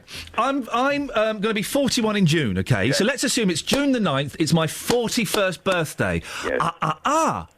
I'm 41 and 9 months. Why don't we include the 9 months when I'm inside my mum's tummy as part of my age? Because for 9 months you are alive and you're growing and you are something. Well, this little one is due at the beginning of June. Yeah. So fair enough. He might be the same birthday as me. Dennis, thank you very much. Matt, put your headphones on because I'm finding a kindred spirit here. I'm finding a long lost brother from another mother. I hate people who say that. It's like people who say back in the day. Anyway. Sorry, I'm just talking over you now. That's all right. I had your microphone down. It's your show, isn't it? Yes, it is, Matt. And yes, and it will be for quite a while, hopefully. All right. You were nodding there at the birth date thing. I agree, actually, with that. I'd never thought about that. But, yeah, you're in the womb for 9 months. Thereabouts. Why not include it? Yeah. Exactly. So my niece now is 7 months, so she would be, 7 and 9 months? What's that? 16 months. Yeah. She'd be 1 and a bit. Look at profound, isn't it? It is profound. See, I'm profound, Catherine. He's new. He'll get you. No. I like Matt. We're keeping Matt. I'm profound. Matt, one question. Why don't you look at me when I speak to you? Well, this is my friend. I'm imagining that you're the microphone. What? This orange thing here. Yeah. And I find if you talk away, you'll sound a bit off mic. So, to make sure that doesn't happen, I just look at this orange thing. Just to reiterate, ladies and gentlemen, he is looking directly at that orange microphone. Yeah. He's a bit battered, doesn't it? It looks like it's been eaten by rats. Thank you very much indeed. He's off now, Matt. He's off. You can finish. You can finish your monologue. I'm putting it in your diary. 08459 455 555. He's only just stopped talking. I love it. I want to keep him. Please. I don't know what earphones I should have on. Doesn't matter. Does it not matter? No. All right. Thank you very much indeed. Lisa in Hitchin has texted in. Lots of text on Jimmy Savile, no calls. Do call in about it. Well, apart from Dennis, of course. I mean, don't. You were considering whether it's unfair that Jimmy Savile's victims would now only be taking money from his innocent relatives. The way I see it, if they were suing him while he was still alive, the victims would surely still be receiving money that could otherwise have been left in his will. The bit I don't get is how victims will have to prove their individual cases. If Savile was still alive, they would presumably all have to go through lengthy court cases, but now they just have to prove their contact with him. Elisa, thank you for your nice words. Debbie in Datchworth. I think it's now impossible to verify all the accusations of abuse that will arise from this newspaper ad. I think that Jimmy Savile's money should all be given to a charity that works to prevent abuse or help victims. I don't see any other fair way to deal with it. But then, Debbie, that's denying the victims their financial retribution, isn't it? And it's a tough one, isn't it? Will financial compensation make them feel any better? For some of them, yeah, I think it probably will, actually. I think it probably will. For a significant number of them, no, probably won't. But it's something, isn't it? It's symbolic. Is that the word? It's symbolic more than anything. Does that make more sense? It's a symbolic ending of the situation, punishment. So, I can, and I can't imagine what it must be like to have gone through that. But if you buy something with that, surely that's going to end up being a lasting reminder, and you don't want reminding of it. You want to close the door on it. You want recognition publicly, and that's it. I'm just not sure whether I'd want his money or anything to do with it. I wonder how much it's going to be as well. There's a cap on it, isn't there? Is there? What's the cap? Is something like, I can tell you, 60,000. Oh, fair play. How much did he leave behind then? Must have been millions. Must have been a few million. Well, he was famously frugal, wasn't he? Yeah. Just living in that camper. Yeah, he did, yeah. Can you speak to Iain about it? 08459 455 555 is the phone number if you want to give us a call on that. Your gut feeling, really. Don't think about it too hard. Peter, we'll speak to you after the news if that's all right, Peter. So Peter in Walmer Green wants to have a whinge about something. Do hang on, or we'll call you back. We'll sort it out. 08459 455 555. The other thing you're getting in touch with is schools. We're finding out lots of children in Beds, Herts and Bucks. Well, instead of getting the school that's 300, 400, 500 metres away from them, they're getting a school that's 6 miles away. Pat says, Iain, if that was my 4-year-old having to go 6 miles to a school, I would not send my child unless a taxi picked him up or her up at the council's expense. We have local democracy that is so disenfranchised from local communities due to the few councillors that make the decisions from a distance that most towns and villages are unrepresented. We are in a mess democratically. You wouldn't put a 4-year-old in a cab, though, would you? Would you? Are there any parents listening who'd put a 4-year-old in a cab on their own? Really? David says, when I went to school in the 50s, we had temporary buildings put up in the playgrounds to cope with the high volume of children. It worked. 08459 455 555. This is Iain Lee on BBC Three Counties Radio. It's coming up to 7:59. Let's get the travel with Alice. Travel news for Beds, Herts and Bucks. BBC Three Counties Radio. On the M25 anti-clockwise, there are 2 lanes closed between junction 14 for Heathrow Terminal 4 and 13 for Staines after an accident, causing queues back to junction 15 for the M4 at the moment, but that will add to the normal morning delays. The M1 London bound are heavy going between junction 11 for Dunstable Road and 9 for Redbourne. Also the A1M southbound very slow between Letchworth and Stevenage. In Bushey, there are temporary traffic lights on the Heathbourne Road at Clay Lane, and that's causing queues on the approach at the moment. The roadworks will be finished by the end of today, though. Public transport has no reported problems. I'm Alice Glossop, BBC Three Counties Radio. Thank you very much, Alice. Rats the size of cats. They're in Luton.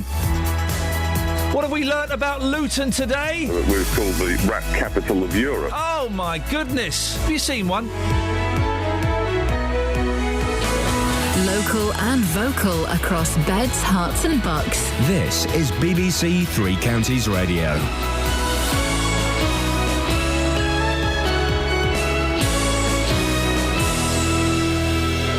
It's 8 o'clock. I'm Lee Agnew. The headlines: a block of flats in Luton infested with rats for a decade.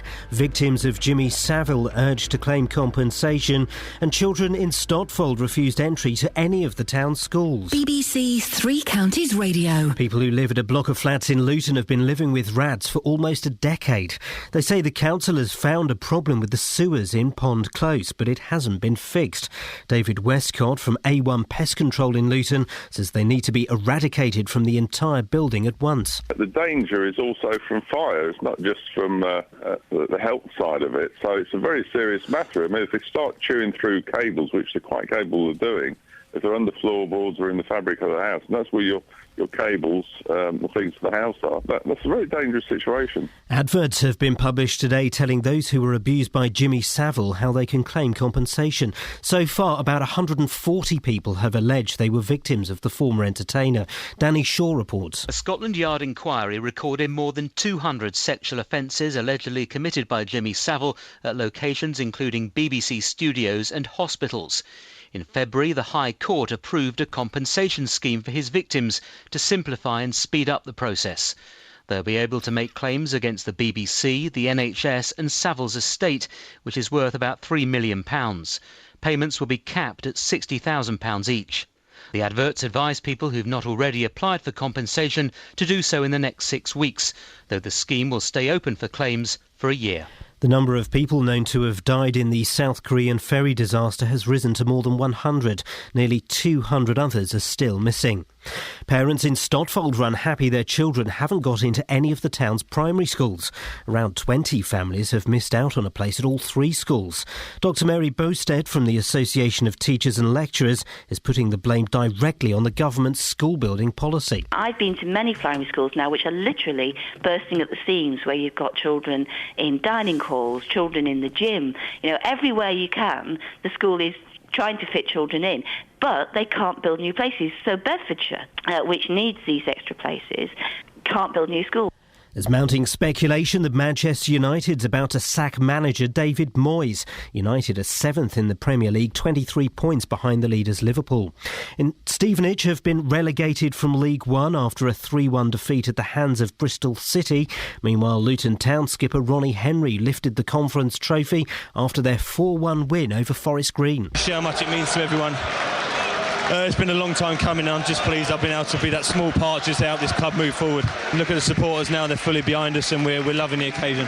And finally, the weather will be cloudy with rain this morning, but turning brighter this afternoon. Top temperatures around 16 degrees Celsius, that's 61 degrees Fahrenheit. Get the latest news and sport online at bbc.co.uk/Three Counties. BBC Three Counties Radio's big tour of beds, hearts and bucks. I have moved a couple of times, but I've always come back. It's all about where you live. You can see into the village, you can see away to the west and watch the sunset. And all this week we're featuring London Colney. The best part in terms of area is probably White Horse Lane Park. It's got a little splash park for the kids. The big tour. BBC Three Counties Radio. And suddenly it's nearly 4 minutes past 8, but this morning has flown by. Thank you to Justin for filling in for me last week. I'm assuming it's Justin. I've got one more day off tomorrow. I apologise for being a part-timer. I'm going to Scotland for the day.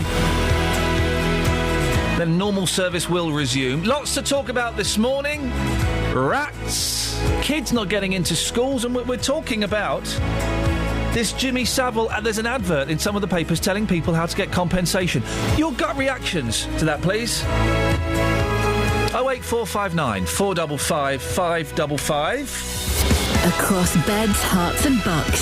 This is BBC Three Counties Radio. Your gut reaction. Someone who wants to be known as Kate has emailed in. Iain.lee@bbc.co.uk. Iain, you said it was unfair on the families of Jimmy Savile that his estate was liable to a compensation claim. It's a long one, so bear with me. Whilst money is not going to solve the issues for the victims, it does at least give recognition. That's the word. There we go. Thank you. That's it. It does at least give recognition and some closure to the victims. They were ignored for many years, and the money at least recognises they were mistreated both by Savile and the system. With regard to his heirs, I have no problems with them not getting any money. It was Savile's money, and no heir should expect money to be available on the death of a relative. After all, he could have spent the lot before death. There are lots of reasons why families do not inherit money. I'm skipping through this a bit, Kay. I hope you don't mind. We should all take responsibility for our own lives and not expect cash when someone in the family dies. She's explained it. It's recognition. That's a big factor that I couldn't quite put my finger on. Recognising that they were victims, recognising that wrong was done to them, and that in some way the system let them down. And that they are believed. There we go. We got there. Thank you for that, Kate. I appreciate it. Peter's in Walmer Green, but Peter, that makes sense, doesn't it? Peter? Need a bit more information, really. Sorry? I'd like to know how many times Mr. Savile's been convicted of anything. And furthermore, you've got to have absolute proof that he did what they're saying he did to the individuals. So you can't give compensation until it's proven. Okay. He's not been convicted at all. He's dead. Well, he was dead. He was dead when the allegations finally surfaced. So right. And thank God they did. Thank God they did, Peter, isn't it? So there's no legal basis for what they're saying unless it's proven. Yeah. Right, and how would you go about proving it? Well, I mean, that is entirely up to the claimants. I would have thought that's entirely up to the claimants. It's up to the claimants? Yeah. What do they have to do to prove it? Well, like you do in any case in law, you have to prove it. Okay, and what would they? How would they prove it, Peter?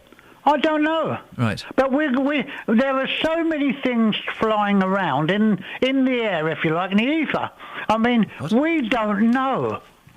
People don't know for sure. I know it's more than probable, but that's not... You can't convict anyone on probability. Okay, but if it's found out that they were abused... Well, then they should get compensation, sure. Okay. No doubt whatsoever. But what about... Because some people have complained already, haven't they, and been ignored? Yes, but complaint is not proof. Right. I mean, we're talking about law here, really. Yeah, yeah. And it's a difficult thing to prove, isn't it? Though the abuse of a child. Well, even if it happened, a month ago, it's still difficult to prove. It's slightly easier if it happened a month ago, because there'll be physical evidence. But in the last year, yeah, we've had so many allegations against different people that have fallen apart. Yeah, you're absolutely right. Yep. It's an interesting one, isn't it, Peter? Absolutely. I appreciate your time this morning. Thank you. Bye-bye. Thank you very much indeed. I don't know the answer to this one. How are they going to prove it? I mean, there are some ways. I think there are some ways they can prove it. If 50 people can, I don't want to go into too much detail, can identify, for example, a specific mark on a specific private part of his body. Or I guess that now the systems are better. In the days when these things would have been reported in the first place, it was all down to the records would have been kept on cards, and there was no showing when someone looked at them and whether they'd cross-checked them. I wonder if the stories tally. Well, they're reading when it was in the papers. What was it, last year? Yes, there were accounts. He had like a little cubby hole, didn't he? I don't want to particularly go into it. But there'll be things that only those people know, I'm sure. Yeah. 08459 455 555. Your gut reaction, please, to the advert that's in the papers. And just follow up with your gut reaction, and then we can kind of work from there. Now, a group of neighbours... a group of Luton neighbours have been sharing their flats with rats for almost a decade. We've been asked to look into the problem by someone concerned that nothing is being done to stop them using sewage pipes to getting into the council properties in Pond Close. Apparently they're running around inside the walls and popping up in kitchens and bathrooms. Nikki Woodbridge lives in Pond Close. Morning, Nikki. Good morning. How do you cope with it? It's a case of having to, I suppose. I've got no choice. How often do you see them, and what's it like living with them? They're not very often seen, apart from, of course, the drop-ins, but it's more the noise they make as they're running through the floorboards, in between the floors. And how often do you hear this noise? Quite a lot, especially overnight time. It's like a herd of elephants running across the ceiling with tap shoes on. Oh, blimey! That must be. I've been in places where they've got mice and rats, and it's such an unpleasant noise, isn't it? You can hear the claw marks, especially when they're scratching. What impact, Nikki, is it having on you personally? It's not just me; it's my neighbours as well. Yeah. I mean, at the moment, we're worried about repercussions from the council because we're actually doing this. They've all asked me to speak on their behalf. Oh. Hang on. What the repercussions? What? Because you're talking to us on the radio? Yeah, we're a bit worried about it. So, but something's got to be done. So at the end of the day, we've got no choice. I've got a neighbour who's on heavy sedation because she cannot sleep at all. I've got another one who basically sleeps a couple of hours a day instead of overnight time, and she's a pensioner. We've all got medical issues. 3 of us have got breathing trouble, including myself, and it's just getting ridiculous. It is affecting our health. We're getting stressed out, which for some of the conditions we're on, we shouldn't be doing. When you speak to the council, Nikki, well, first of all, how long has this been going on for, would you say? About 8 years. 8 years. And when you speak to the council, what do they say? They send pest control out, which is a very nice gentleman who does try and help. Yeah. But it's not exactly helping. And what does he do? Just put down a few bits of poison? Couple of traps. Yeah. That's No, it. he doesn't put the traps down, just poison. Oh. We've had to buy the traps ourselves. Oh, and how often does he come out? The last time he was out was last week because they decided to choose through my U-bend under my sink. Oh, no. Yeah, you turn the tap on and you get flooded. And so he came last week. How long ago before that did he come? November. Okay, so it's not a regular thing. Because I don't know if you heard earlier on, Nikki, we spoke to a pest controller who said that you've got to go bigger than this. You've got to get cameras down the sewers to see where they're getting in, block up those holes, and you've got to work, kind of from the ground up. Have they done anything like that? We've had cameras down the sewers twice, and they've put smoke tests down there. Yeah. Apparently there is a problem with the drains of the sewers, but nothing's been done, although I have been informed funding has been approved. Oh, that's good of them, isn't it? Yeah, but there's no sign on when it's actually going to be done. Nikki, I don't know what to say on your half. Listen, today we'll put a call into the council. I'm sure we've put a call in already at some point, have we? What we're going to do is we're going to get the consumer champion on it. Jonathan Vernon-Smith? We're going to double team it. We're going to hand this to the professional, Nikki. If anyone can sort this out, it's JVS. He's very, very good at dealing with councils, dealing with bureaucracy, and giving people a kick up the backside, basically, is what he does, isn't it? So that's the plan, is it? Yeah. JVS is going to run with this. The truth is we were both interested in this story, so we've shared it between us. Beautiful. He's the one that's going to get results. Oh, Nikki, in that case, listen, I can't promise he'll fix it, but you're in the most secure set of hands you could find. Oh, thank goodness for that. Nikki, do keep in touch, and we'll keep in touch as well, and let us know how it goes, won't you? Yeah, but ringing them in November, but when I rang them last week, they've been out since. It hasn't just been on and off. They do come out every fortnight once we've run them for a while. Okay. Because we're worried now about when they did my bathroom and changed it into a wet room for me. Yeah. They found dead skeletons underneath my bath. Rat skeletons?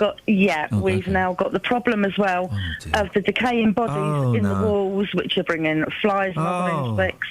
So we've had to go out and purchase things to kill those with, and Nikki. traps. And the gentleman upstairs from me's deaf, his electric has been tripped twice, 2 or 3 times. My mum has had to go upstairs because I can't get up there to sort it for him. Well, as we heard earlier on, it's a fire hazard as well if they're going around eating wise. Nikki, listen, I was unaware that JVS was picking this up. Excellent. You'll be completely, if anyone can sort it out, it's Mr. Jonathan Vernon of the Smith. Imagine working in like a garage, right? Or for a council, or you work in a shop and you get the phone rings one day and you answer it. Yes, hello, it's Jonathan Vernon-Smith from Oh, flipping heck. What would you do? You Just do as he says. Oh, me sorry, no one live here, bye. I can't believe that one. Do you remember then? Yeah, that's what they did, isn't it? Or you just go, impression ever. Yes, Jonathan, what do you want? Okay, I'll do it. That's what you've got to do, isn't it? I'll do it. I think if you recognise that sometimes, to be honest, sometimes the consumer is the nightmare. Oh, sometimes they're chances, yeah, definitely. But in many cases, they've just not spoken to the right person. All you have to do is show that you care, show that you're interested, show you're sorry, make it better. I'll be honest as well, I've found this. I don't know if you guys have found this. There are 3 little letters that speed things up so much. JVS. No. BBC. Yeah. So I quite often, if I'm having trouble, I'll switch from my Yahoo email to my BBC email. Oh, I'm sorry, sir. We'll sort that out. And it's great, but it shouldn't be like that. Everyone should get the same treatment. Did you notice that, Matt? The BBC. It's very simple for people to remember, isn't it? BBC. Yes. No. Have you? We can't possibly comment on that. We'd get in trouble for doing that. Okay. Just wink 3 times. Of course we couldn't. But it's funny, isn't it? And that's kind of part of the power of the JVS power, as he says BBC. Oh, right, OK. Anyway, I'm glad that he's in charge of it. 08459 455 555. Travel news for beds, cards and bugs. BBC Three Counties Radio. On the M25, anti-clockwise, 2 lanes are closed between junction 14 for Heathrow Terminal 4 and 13 for Staines after an accident. It's causing queues to before junction 15 for the M4. That's really going to add to the normal morning delays where there are already queues between junction 22 for St Albans and 16 for the M40. The M1 northbound looking heavy on the speed sensors between junction 7 for Hemel Hempstead and 9 for Redbourne. Also the A1M southbound struggling between Letchworth and Stevenage. Public transport has no reported problems. I'm Alice Glossop, BBC Three Counties Radio. Thank you very much. 8:16. It's Tuesday, the 22nd of April. I'm Iain Lee. These are your headlines on BBC Three Counties Radio. People in Luton say the council have left their block of flats infested with rats for almost a decade. Victims of Jimmy Savile are being advised to claim compensation within the next few weeks. And some children in Stopfold have been told they haven't got a place in any of the town's 3 primary schools. BBC Three Counties Radio.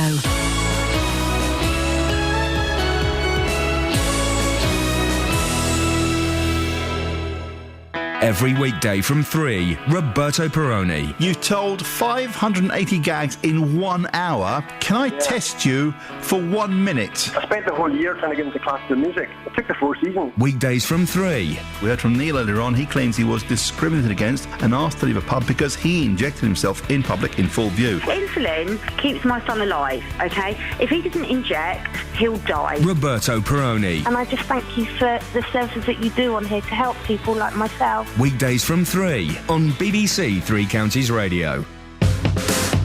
Across beds, hearts and bucks. This is Iain Lee. BBC Three Counties Radio. You'll sort those rats out, won't you? Oh, yes. You'll sort the rats out. Someone needs to go around with a big gun. I wonder what it's like tasering a rat. Well, whatever kills them, I don't care. Yes. Oh, I'm all up for execution of rats. When I lived in London, I lived next door to a convenience store. Oh, dear. And Mr. and Mrs. Patel, they were my landlords. Yeah. And they had rats in the shop. And the rats got into our kitchen ceiling. And you'd be sitting there having your cornflakes, and you'd feel across the ceiling. No. And there were loads of them, so I complained. I said to Mrs. Patel, you've got to get rid of these rats. They're ruining my enjoyment of my property. So she came out, she got this DIY poison.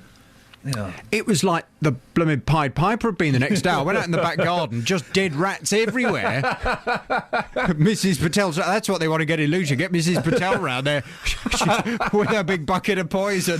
Oh, dear, how horrific. Horrible, horrible things. Everywhere. And I said to her, I went into the shop, I said, Mrs. Patel, the garden's covered in dead rats. She said, well, you told me to kill them. I said, well, what are you going to do with them now? She said, here's a bucket, you can go and pick them up. I said, I'm not picking them up. I had to pick up a dead vole in my house the other day, and the way I did it was I got kitchen roll and just rolled it around my hand, pretty much using up half a kitchen roll. Yeah. So I've got like a kitchen roll glove, and then was kind of able to... Yes, I don't like touching dead animals. You know when I drove into that pheasant and it got stuck in the front of my car? Yes. And I couldn't get it out. I had to get a man to come and get it out of my car. I just couldn't... Oh, it was all mangled up. Can you get a hose, a really high-powered, one of those jet washers? And blast the poor thing out? Yeah. Oh, don't. It was dead. Yeah, but it was still, it was only freshly dead. It was still warm. Particularly after it had been stuck in the front of my radiator grill. Hope you're enjoying your breakfast, guys. What's on your show this morning? Well, coming up on this morning's Big Phone-In, we're picking up on a story that's kind of been lurking around this weekend over Easter. I'm asking, was David Cameron right to say Britain is a Christian country? Yes. Buckinghamshire author Terry Pratchett has co-signed a letter to the Daily Telegraph saying David Cameron was wrong to call Britain a Christian country in his Easter message. This letter was signed by 50 notable writers. Do you see all the names on it? Quite a number of very notable I've not seen the names. I've heard of this letter. I don't know who signed it. A number of well-known people, including the comedian Tim Minchin. And academics, argues that Britain is in fact largely a non-religious society, with 65% of people now describing themselves as non-religious. Well, in response to the letter, Downing Street has stated that the Prime Minister is proud that Britain is home to many different faiths, but the fact remains, it is a Christian country, they have said. Well, I want to know your thoughts on this morning from 9. Was David Cameron right to say that Britain is a Christian country? 08459 455 555. Oh, you're thinking. I am thinking. Shall I tell you my thoughts? It's a good one, that, yeah. I'll tell you my thoughts. Yeah. We've just had an Easter holiday. Yeah. We have an Easter holiday, don't we? Because this is a Christian country. And we celebrate the Christian holidays. Yeah, but we're celebrating more out of tradition now, aren't we? I'm not religious particularly, but I went to church on Palm Sunday just because it was a nice day and it was a nice church. It's the church I got married in, and I got married in a church. Anyway. And we went in then. It was Palm Sunday, which I think is kind of a big deal for Christians. It's a huge church. There were 11 people there. It was empty. I don't know. It's a good one, that. It's a pause for thought. Oh, it's not often you're stumped. Well, hopefully Beds, Hearts and Bucks won't be stumped, because from 9 this morning, was David Cameron right to say Britain is a Christian country? I'd love your thoughts on 08459 455 555, please. If they're stumped, it's going to be an awkward hour for you. It's going to be a very quiet hour with me just pondering. Well, I'll be listening with intent. Across Beds, Hearts and Bucks. This is Iain Lee. BBC Three Counties Radio. Ken in Redbourne. I'm no apologist for Savile, but to play devil's advocate, a little in theory, there is no reason why he shouldn't be tried posthumously. So at least the evidence can be properly tested. Many people who are on the run are tried in their absence. Ken in Redbourne. I don't know. Well, I guess this in some ways is would be a posthumous try. Why do you try saying it? Posthumous. No, you said posthumous. I think that's how you pronounce it. No, it's It's posthumous. I thought it was posthumous. All right, yeah. You're thinking, no, that's when you've had a Greek supper. Yeah? Yeah? OK. Posthumous? Posthumous, I think it is. Posthumous. Wouldn't this make the victim suffer more, having to go through a trial posthumously? Well, if they did it posthumously, I don't think so. It would be them saying, look, have a look at me. Look at me. This happened to me, and I'm owning it. But not everyone deals with it that way. Then they won't. Those people, I guess, won't go through it, posthumously or otherwise. 08459 455 555. Elaine's in Corby. Morning, Elaine. Good morning. What would you like to say? I'd like to say, as a lady that's been through this before, and I'm in my 40s, that the compensation of £60,000 would be welcomed for ladies who have gone through this abuse. And yes, the evidence has to be clear and, factual. But the scars, the emotional scars, the physical scars, for 30 years, 20 years, it does play on people's minds. So I think it's very important. It's a very sensitive subject, and people are on the bandwagon. But I think in the end of the day, those who have been absolute horrific victims in hospitals or in the BBC have to get compensation. I'm just trying to find a text that I want to read to you that we got sent in earlier on. You may not have heard. It's anonymous. Why didn't Savile's victims come forward when he was still alive? Suspicious. Now, I think I know the answer to this, Elaine, but I wanted someone else to phone in with the answer. Well, my experience is my abuse was 30 years ago when I was a child, and then I've lived with this experience all my life, and then it took me a whole year in counselling due to a bereavement, and then everything else came out, that I had this underrooted problem. And it is a very, very big problem for ladies in this country that have been abused many, many years ago. And in the end of the day, you do suffer.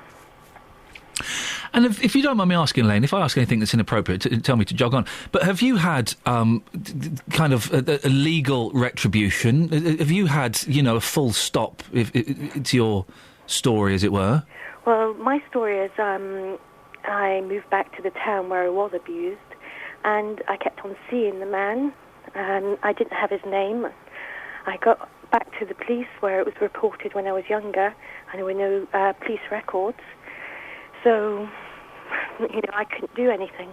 But if it was a famous person, and I have worked in media, I'd be petrified because of the position and power that Jimmy Savile had, and you don't want to be a troublemaker. So, sorry, you went to the police saying, look, this fella, the fella over there, he abused me 30 years ago, and there was nothing they could do? No, my mum took me to the police station at that point, and I was examined. The gentleman was let off. This is when you were a child? Yeah. Yeah. And there's no further conviction. I can't do anything about it. So for the young ladies at 16 and 15 and the people that were in hospital beds. I think they should be getting compensation from, if it was done on the BBC property, the BBC should be accountable for it, and the hospitals. So compensation should be coming from those corporate places. I'm not saying you're right or wrong, but why do you think, if for example, someone was abused in Stoke Mandeville should pay for it? Why do you think that if someone was abused at the BBC should pay for it? What's your thinking behind that? Because they were the responsible people who had and hired Jimmy Savile as a professional person within their company. So their conduct should have been on a professional situation and not in dressing rooms. Or in the hospital, which was the nurses and the doctors who knew that Jimmy Savile was doing this, and it was all hushed up. They had a code of conduct too. So I think we have to look on corporate levels. Children in Need knew that he was an abuser and would never hire him. So, there's a lot of people in a lot of higher positions that knew about this. And I think, I understand the family as a state, and £60,000 going out of pockets of his children or his nephews or whatever is an issue. But I tell you what, going on a holiday, having spa treatments, getting your self-esteem back, your confidence back after something like this is, it does help. Catherine mentioned earlier on that she would, it's impossible, isn't it, for us to put ourselves in that position, but would feel uncomfortable spending that kind of money. You don't agree with that, for you? For me, if I was going to get even 20,000 or 30,000, it would be kind of treat me situation, get my confidence back, get my self-esteem back, maybe go for more counselling. There are other groups, which is the National Association for Adults that have been abused. There's a lot of things that you can do with the money, and if you have been seriously abused and have been affected for 30 years, at the age of 45 plus or 40, there's things that you could spend that money on. Thanks for your time and your call this morning, Elaine. I really appreciate it. OK, thank you. Thank you very much. Elaine and Corby. 08459 455 555 is the telephone number if you want to give us a call on that. Very quickly, let's do this email from Anne in St Albans, which kind of takes a slightly different slant. I have reservations about the victims, in inverted commas, of Savile claiming compensation from the Savile estate. Firstly, however obnoxious he may have seemed, and assuming that even some of the accusations against him are true, there is no proven evidence of his guilt beyond all reasonable doubt. His trial was a trial by media, at which he was found guilty on all charges, but with no real evidence heard against him. And of course, no defence heard at all. To me, it would seem difficult to award compensation without real proof. Equally, it seems realistic to assume that some of the heinous deeds he is assumed to have committed will be exaggerated by some of the accusers in pursuit of financial compensation. I think that to a real victim of Savile's, money would be of little meaning. I'm glad I'm not the judge in this. Well, Anne, you say that, and then you just hear Elaine's call that actually the money would be of significant meaning. 08459 455 555. It's coming up to 8:30. Let's get the travel. Travel news for beds, cards and bugs. BBC Three Counties Radio. On the M25, anti-clockwise between junction 14 for Heathrow Terminal 4 and 13 for Staines, 2 lanes are closed following a serious accident, causing queues to just before junction 15 for the M4. That's really going to add to the normal morning delays this morning, as there are already queues between junction 22 for St Albans and 16 for the M40. The M1 northbound, heavy going between junctions 7 for Hemel Hempstead and 9 for Redbourne. That's after the Highways Agency dealt with a broken down car earlier. And the A1M southbound, very heavy between Letchworth and Stevenage at the moment. Public transport has no reported problems. I'm Alice Glossop, BBC Three Counties Radio. Across beds, hearts and bugs. This is BBC Three Counties Radio.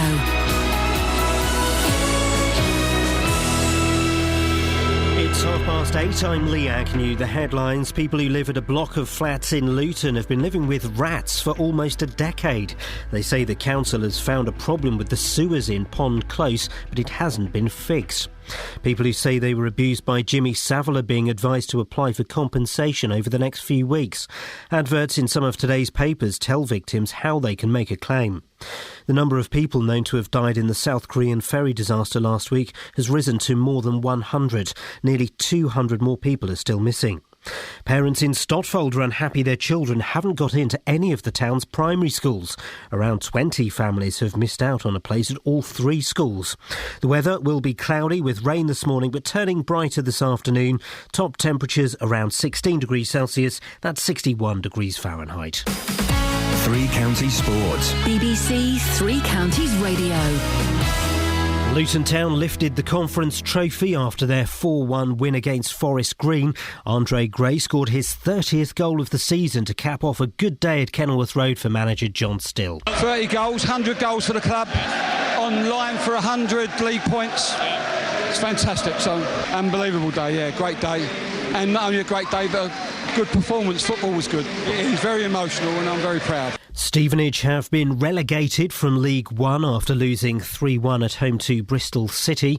Watford's Championship playoff hopes are all but over after the Hornets lost 2-1 at Queen's Park Rangers yesterday. Watford goalkeeping coach Alec Chamberlain knew it was going to be a challenge. I think we controlled the game for long periods, but just couldn't get that elusive second goal, which would have possibly put the game to bed. And with that in mind, you're always wary that with their quality that they are going to maybe pop up and take a chance or two, and that's what happened. In League One, MK Dons drew 2-2 at home to newly promoted Brentford, and Wickham lost 1-0 at Fleetwood in League Two. There's mounting speculation that Man United's on the verge of sacking manager David Moyes.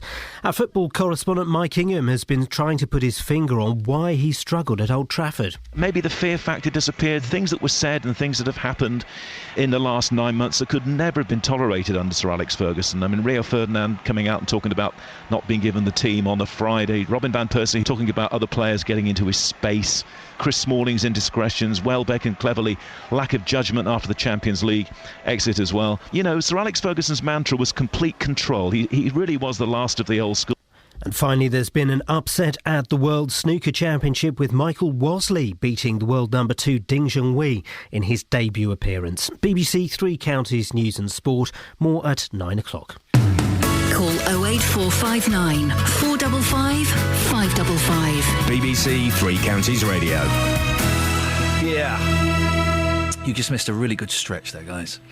We've been talking rats this morning. We'll be taking your calls as well between now and 9 o'clock on the Jimmy Savile compensation. There's a big advert in some of the papers. Your gut feeling. And my gut feeling has shifted and is now kind of partly because of speaking to Elaine and hearing Elaine's story, who was a victim of abuse 30 years ago. And she's explained, I thought quite well, why cash is actually a significant factor in the healing process, and she wouldn't have any qualms. Is qualms a word? Yes. She wouldn't have any qualms in... I said it and thought... She wouldn't have any qualms in spending the money that she'd got from her abuser. Mm-hmm. Although she can't do anything about it now. He's gotten away with it. And the initial records were lost, yeah. Which of course may have happened in this case too. Yeah, it's crazy. 08459 455 555. We've also been talking about rats. Residents from Pond Close have been telling us some flipping horrible stories. I mean, it sounds disgusting.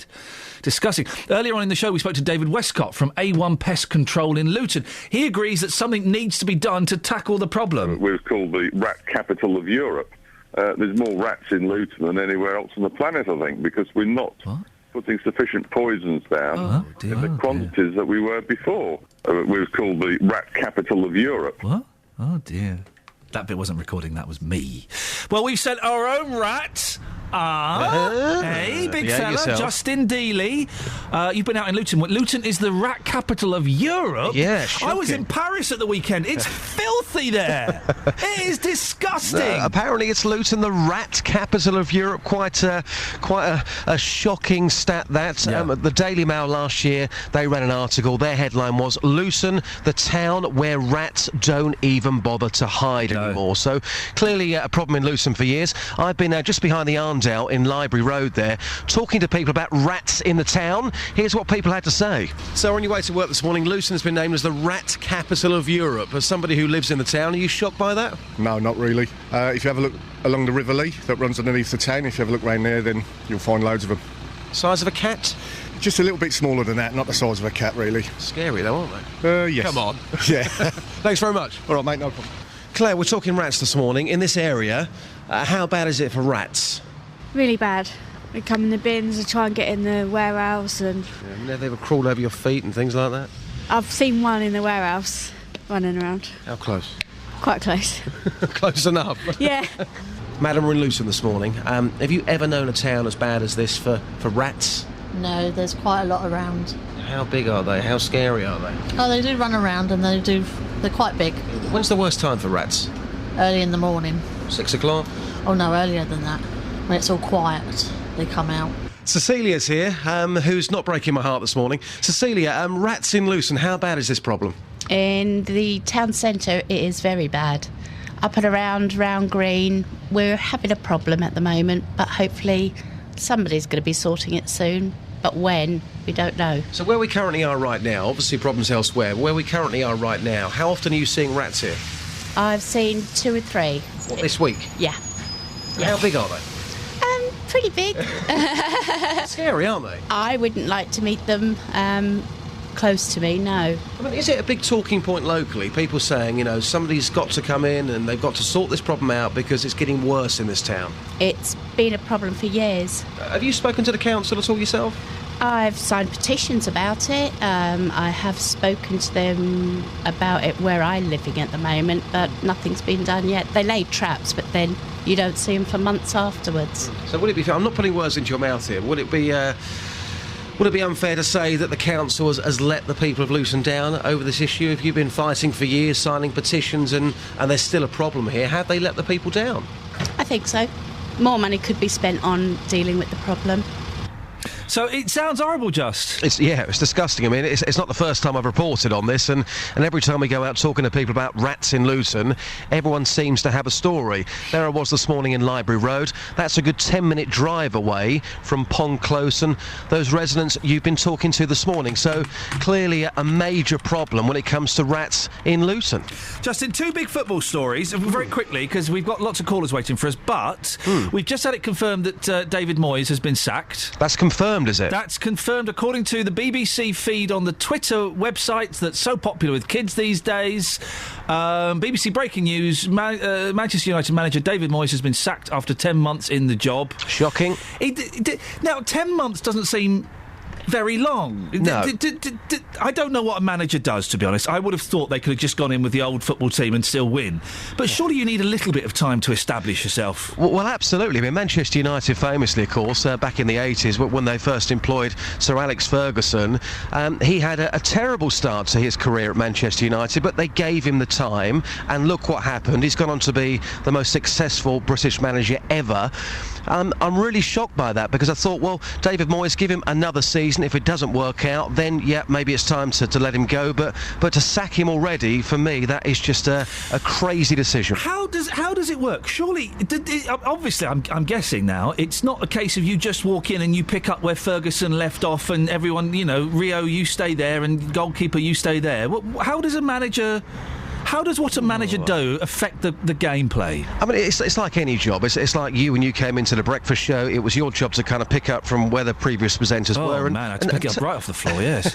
but put your own slant on that and take it forward. Yeah. It's the same for David Moyes. He came in, he's taken over Ferguson's squad. Ferguson was always there. He recommended him. If he needed advice, he could go to him. But for whatever reason, it's not worked out. David Moyes is a fantastic manager, and I'm sure that, again, in the near future, he'll get another job and he'll prove that, but for whatever reason it's simply not worked out. Very quickly, Luton Town. So what's happened? I don't know anything about football. They've got through to the Premier League, have they? Not quite. But if you talk to the managing director, Gary Sweet, that is the aim long term. Of course, Luton Town, a former top flight club, were there back in 91, 92 I last believe, but recently in the last week or so they have been promoted to League 2. Yesterday was the big promotion party, so come August, after a long 5-year wait. The Hatters are finally back where they belong in the Football League. Good times. Good for you. And so you posted some excellent pictures of you happy, dare I suggest a bit drunk as well, on Facebook. Is that right? Maybe. Justin, good stuff. Speak to you later on. Thank you very much indeed. We've been talking about schools, haven't we, and how people in beds, hearts and bucks, they may have found out last Thursday, that their kids weren't getting into the schools they were planning to go to. We've had lots of stories about schools and parents in Stopfold. Well, Neil's in Stopfold. Morning, Neil. Neil, are you there? Neil. Neil. You not after Paul, are you? Oh, I don't know. Let me find out. Hang on. Am I after Paul, Matt? Yes.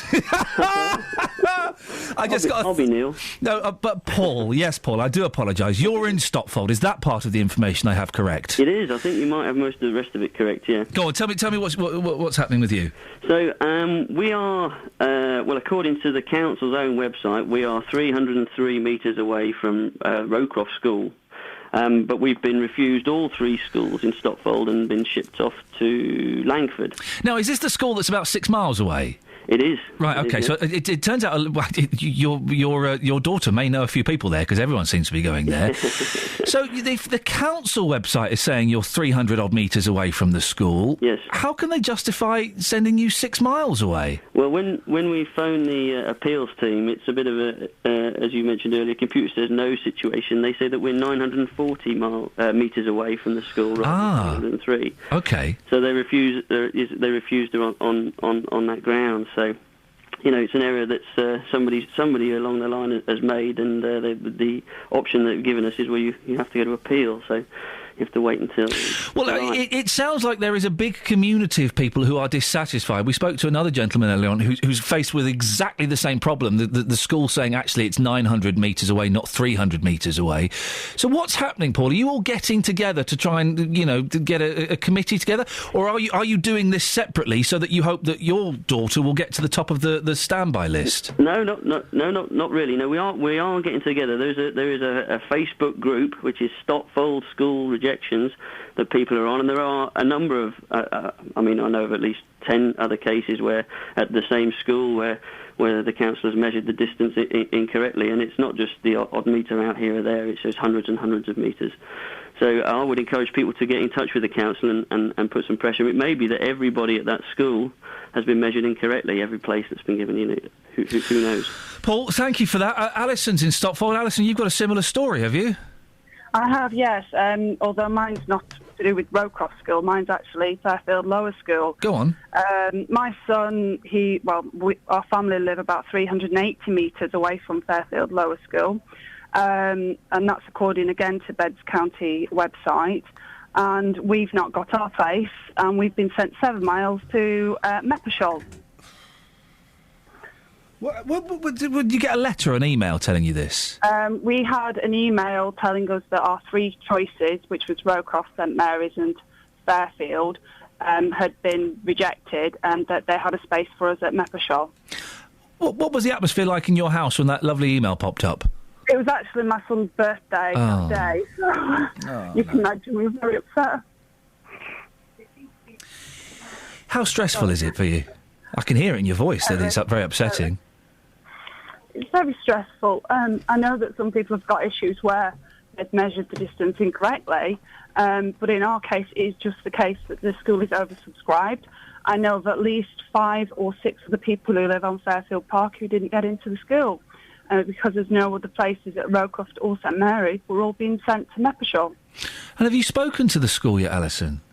I've sent a letter to the headmistress and the governors last night, and I've emailed everybody at Central Beds. So I'm just hoping that this issue is resolved, and hopefully they put on a class somewhere for all these people that haven't got a place. And if they don't manage to do it, I guess you're stuck with going to a school that's 7 miles away. Well, I have a problem in the fact that my other son goes to nursery in Letchworth, which is completely in the wrong direction. The school they've offered us has no breakfast club or after-school club, so, we're completely I've got a major problem. We really don't know what we're going to do. Would you keep in touch and let us know how things go? Well, of course. Yeah, I can hear how upset you are. I wish you the best of luck with it. Thank you. Thank you very much. It's tough, isn't it? It's tough. You could hear there how upset she was. Your stories, doesn't have to be in Stopfold, your stories of finding out your kids haven't got into the school that's just around the corner, and instead they have to go 4, 5, 6 miles. 08459 455 555. Travel news for beds, cards and bugs. BBC Three Counties Radio.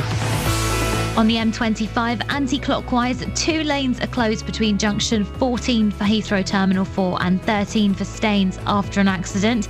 Those queues are starting around junction 21 for the M1 now. Also, the M1 itself, northbound, very slow between junction 7 for Hemel Hempstead and 9 for Redbourne. The London-bound carriageway of the M1 also struggling between 11 for Dunstable Road and 9 for Redbourne. And in Hertford, on the speed sensors, the A414 queuing towards the centre of town from the A10. Public transport has no reported problems. I'm Alice Glossop, BBC Three Counties Radio. Thank you very much, Alice. What a lot of good phone calls you've had this morning. Really strong phone calls. Thank you. That's 15 minutes if you want to call in with your stories. I'll give out the number in a few minutes. It's 8:47. It's Tuesday, the 22nd of April. I'm Iain Lee. These are your headlines on BBC Three Counties Radio. In the past few minutes, Manchester United has confirmed that manager David Moyes has left the club. People in Luton say the council's left their block of flats infested with rats for almost a decade, and victims of Jimmy Savile are being advised to claim compensation within the next few weeks. 08459 455 555 is the phone number for your calls. I'll speak to you after we get the weather from Kate. Beds, Herts and Bucks weather. BBC Three Counties Radio. Good morning. It's a rather grey and damp start to the new day. We've got some outbreaks of rain heading our way as well throughout the course of the morning, really, and into the afternoon. They're likely to continue on and off, really, for the rest of the day. Now, they're likely to turn a little more showery the further we head through. We could get some brighter spells as well moving in, so potentially some sunny spells, which in turn could spark off 1 or 2 heavy showers, perhaps a rumble or 2 of thunder mixed in there as well. The maximum temperature, they're getting up to around 16 Celsius. Overnight, we lose the rain, the wind is light, and we'll get some clear spells. That will lead to mist and fog patches developing in the prone spots. Minimum temperature down to 7 Celsius. A much drier, brighter day tomorrow. The mist will gradually lift. We'll get some sunny spells. We may see a shower tomorrow afternoon, but hopefully we should stay predominantly dry. Maximum temperature tomorrow is slightly warmer at 17 Celsius. And that's your forecast. The BBC Local Apprentice Scheme. My name's Jonathan Vernon Smith. I'm the presenter from 9 until 12 on BBC Three Counties Radio. I always wanted to work in radio. Radio is something that I have always loved. Now, if you or someone you know would love to work in radio, then the BBC Local Apprenticeship Scheme could be the perfect way. You'll get a 15-month paid contract and be based here at BBC Three Counties Radio. I first got into working in radio when I was 13. From that moment, I got in through the door. I learnt how to answer the phones. I learnt how to deal with the callers. And then I learnt how to do the technical equipment. And lastly, I learnt how to interview people and talk to people. For full details on how you can apply, go to bbc.co.uk/LAS. LAS. A couple of texts on Jimmy Savile. There is an advert in the newspapers today, a couple of the papers, the Mirror and the Times are the only places that we've heard about it, telling people if they want to sue the Savile estate or claim compensation from the Savile estate, they've got to get in there quick. It tells them how to do it. I wasn't sure when I read it what my feelings were.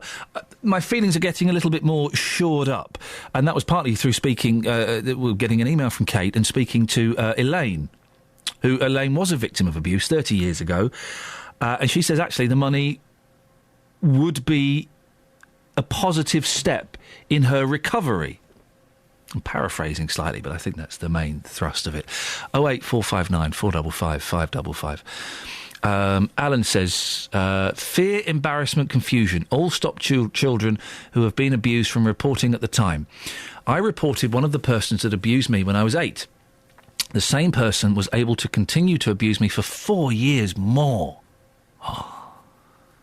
With regards to the Savile victims being able to claim the CICA rules. I don't know what that means. Rules, as I understand it, does not have to be a conviction, only reasonable probability of that offence. Shocked police would not try and take up Elaine's allegation, that's the lady we spoke to, but guess there must be a technicality why they cannot revisit the original investigation. And Jake says, some of Savile's victims were very young at the time. Why are we putting so much responsibility on them? As a society, we should be ashamed we let this happen to our children. Many talked about the fear of not being believed. They were right to fear this. Still, many don't or won't believe them. And that's interesting because we have had people this morning at the time when this came out said, oh, yeah, well, why didn't they come out at the time and say these things? Suspicious. Someone today saying, why didn't they come out at the time and say these things? Suspicious. So, they're not being believed now, are they? 20, 30, 40 years later, they're not being believed. There is a question mark over what they're saying actually happened to them. So, imagine being an 8-year-old and you're abused by someone who was, let's be honest, one of the biggest light entertainment stars this country's had. I know, but he was huge. Imagine saying to the police or a teacher or your mum, oh, Jimmy, you know Jim will fix it. He fiddled with me the other day. It's going to be hard for anyone to believe that, isn't it? You would hope a parent would, probably more now in enlightened times. In the 70s, I'm not so sure. I think in the 80s it was still pretty difficult for people to come forward. Yeah. I have friends of mine who tried to report things and they actually went to court in one experience and they were told that the girls had got together and made it up. Yeah. You know, people were still spoken to in that way. Victims were still treated like that. And people do sometimes make things up. They do. But it's a tiny, tiny percentage. I believe. It's a tiny, tiny percentage. How could you look, let's just say, 5 little girls in the eye and say they've made something up? They shouldn't know about that sort of stuff. 08459 455 555 is the phone number. Neil's in Stockport. Morning, Neil. Good morning. Neil, what have you called in? Oh, you are the Neil that we were trying to find earlier. I do apologise. Neil, tell me your story. What's happened? Yeah, we live in Stockfold on the estate, Green Acres estate, where the Roadcroft Lower School is placed.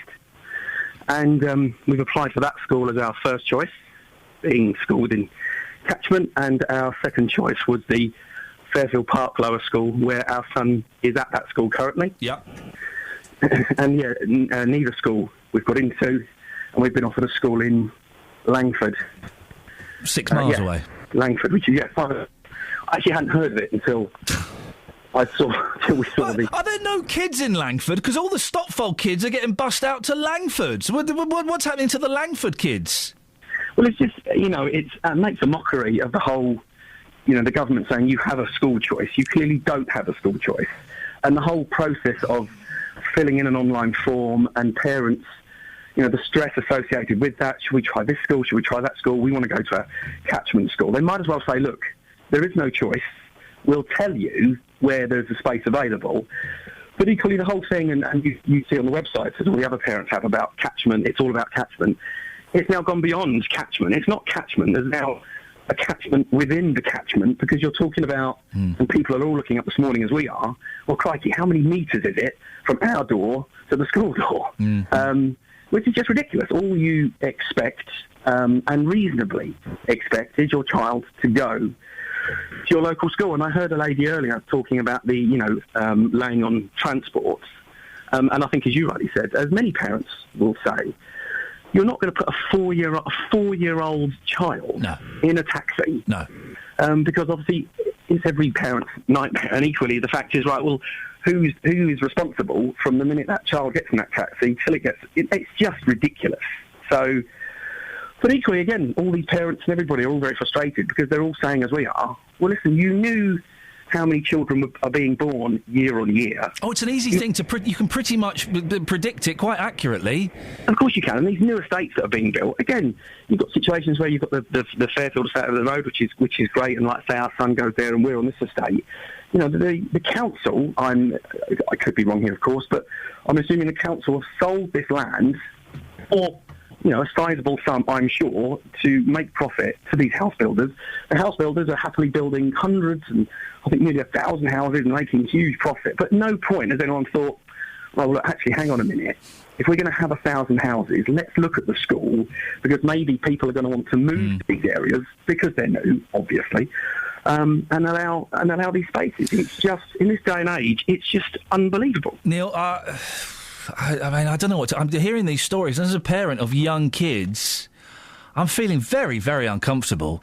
Neil, thank you for your call. Dave's in Hemel. Morning, Dave. Dave? Hello. Hello, Dave. What would you like to say? Yeah, I'd just like to point out a couple of pieces so your listeners have got a bit of faith. About 2 years ago, when the grandson was going to secondary school, his sister went to a school. I won't mention the school. No. Nothing but problems at that school. She had nothing but trouble all the time because she's ADHD. So my daughter made a vow that when the son was old enough, he would not go to that school. So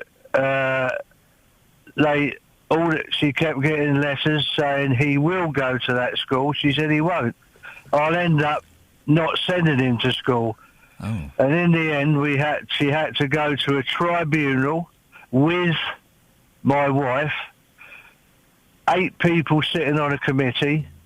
She felt humiliated with all them people looking at her. And when the evidence was presented, my daughter was supposed to have had this information, that letter, this phone call, that email. The person that was in charge said nobody could present evidence on their side. It was an absolute shambles.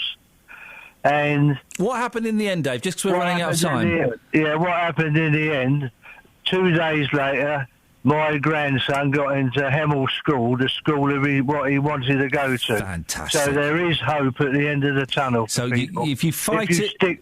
Stick for it. Yeah, stick for it. That's my motto. Dave, very quickly, before I let you go, is it pronounced posthumous or posthumous? Posthumous. Oh, thank you, Dave. He's thrown another one in the mix, hasn't he? Posthumous. Thank you, Dave. Good story. What was the motto there? Stick up it. Pardon? Stick to it. Stick to it. Keep fighting. Well, Matt, don't give up. Okay. He won't look at me, and it's weird, and you're doing hunched shoulders now. I'm holding my earphones over my shoulders. Matt, have we got you all week? No. Oh. I'm off tomorrow, and then I'm setting up later on in the week. So, okay, well, I'm off tomorrow. Yeah. Who have I got to shake hands with firmly to get you back here on another morning? I don't know. You really are great fun. I don't know. Technically, a bit incompetent. He's not looking at me. I'll look at you. Are you reading it off a screen? No, I'm not. No. It looks like he's scripted it. Nothing is scripted in this show, is it? No. Next no, time, it's not. Talking to scripts, next time he comes on, can we give him an Alan Bennett to read? Oh, yes, we can. Matt, it's been a pleasure having you downstairs with us. Thank you very much indeed. Right, let's get the travel. Travel news for beds, cards and bugs. BBC Three Counties Radio. On the M25 anti-clockwise, there was an earlier accident between junction 14 for Heathrow Terminal 4 and 13 for Staines. All lanes have reopened now, but there are still delays back to junction 21 for the M1. The M1 itself, London bound, very slow between junction 11 for Dunstable Road and 9 for Redbourne. And the A1M southbound still really struggling between Letchworth and Stevenage. Public transport has no reported problems. I'm Alice Glossop, BBC Three Counties Radio. Thank you very much, Alice. Oh, that was good. Thank you. There's some really great phone calls this morning. Thank you. Makes a real difference, I think. I'm bunking off again tomorrow. I'm going to marvellous Edinburgh. I do apologise for being a part-timer. Justin Dealey will look after you, and I'll be back on Thursday. JVS up next. Ta-ta. Local and vocal across beds, hearts and bucks. This is BBC Three Counties Radio. Thank you, Iain. Good morning. Welcome to the JVS show. I'm Jonathan Vernon Smith. It's Tuesday. It's 9 o'clock on today's Big Phone In. Was David Cameron right to say Britain is a Christian country? Buckinghamshire author Terry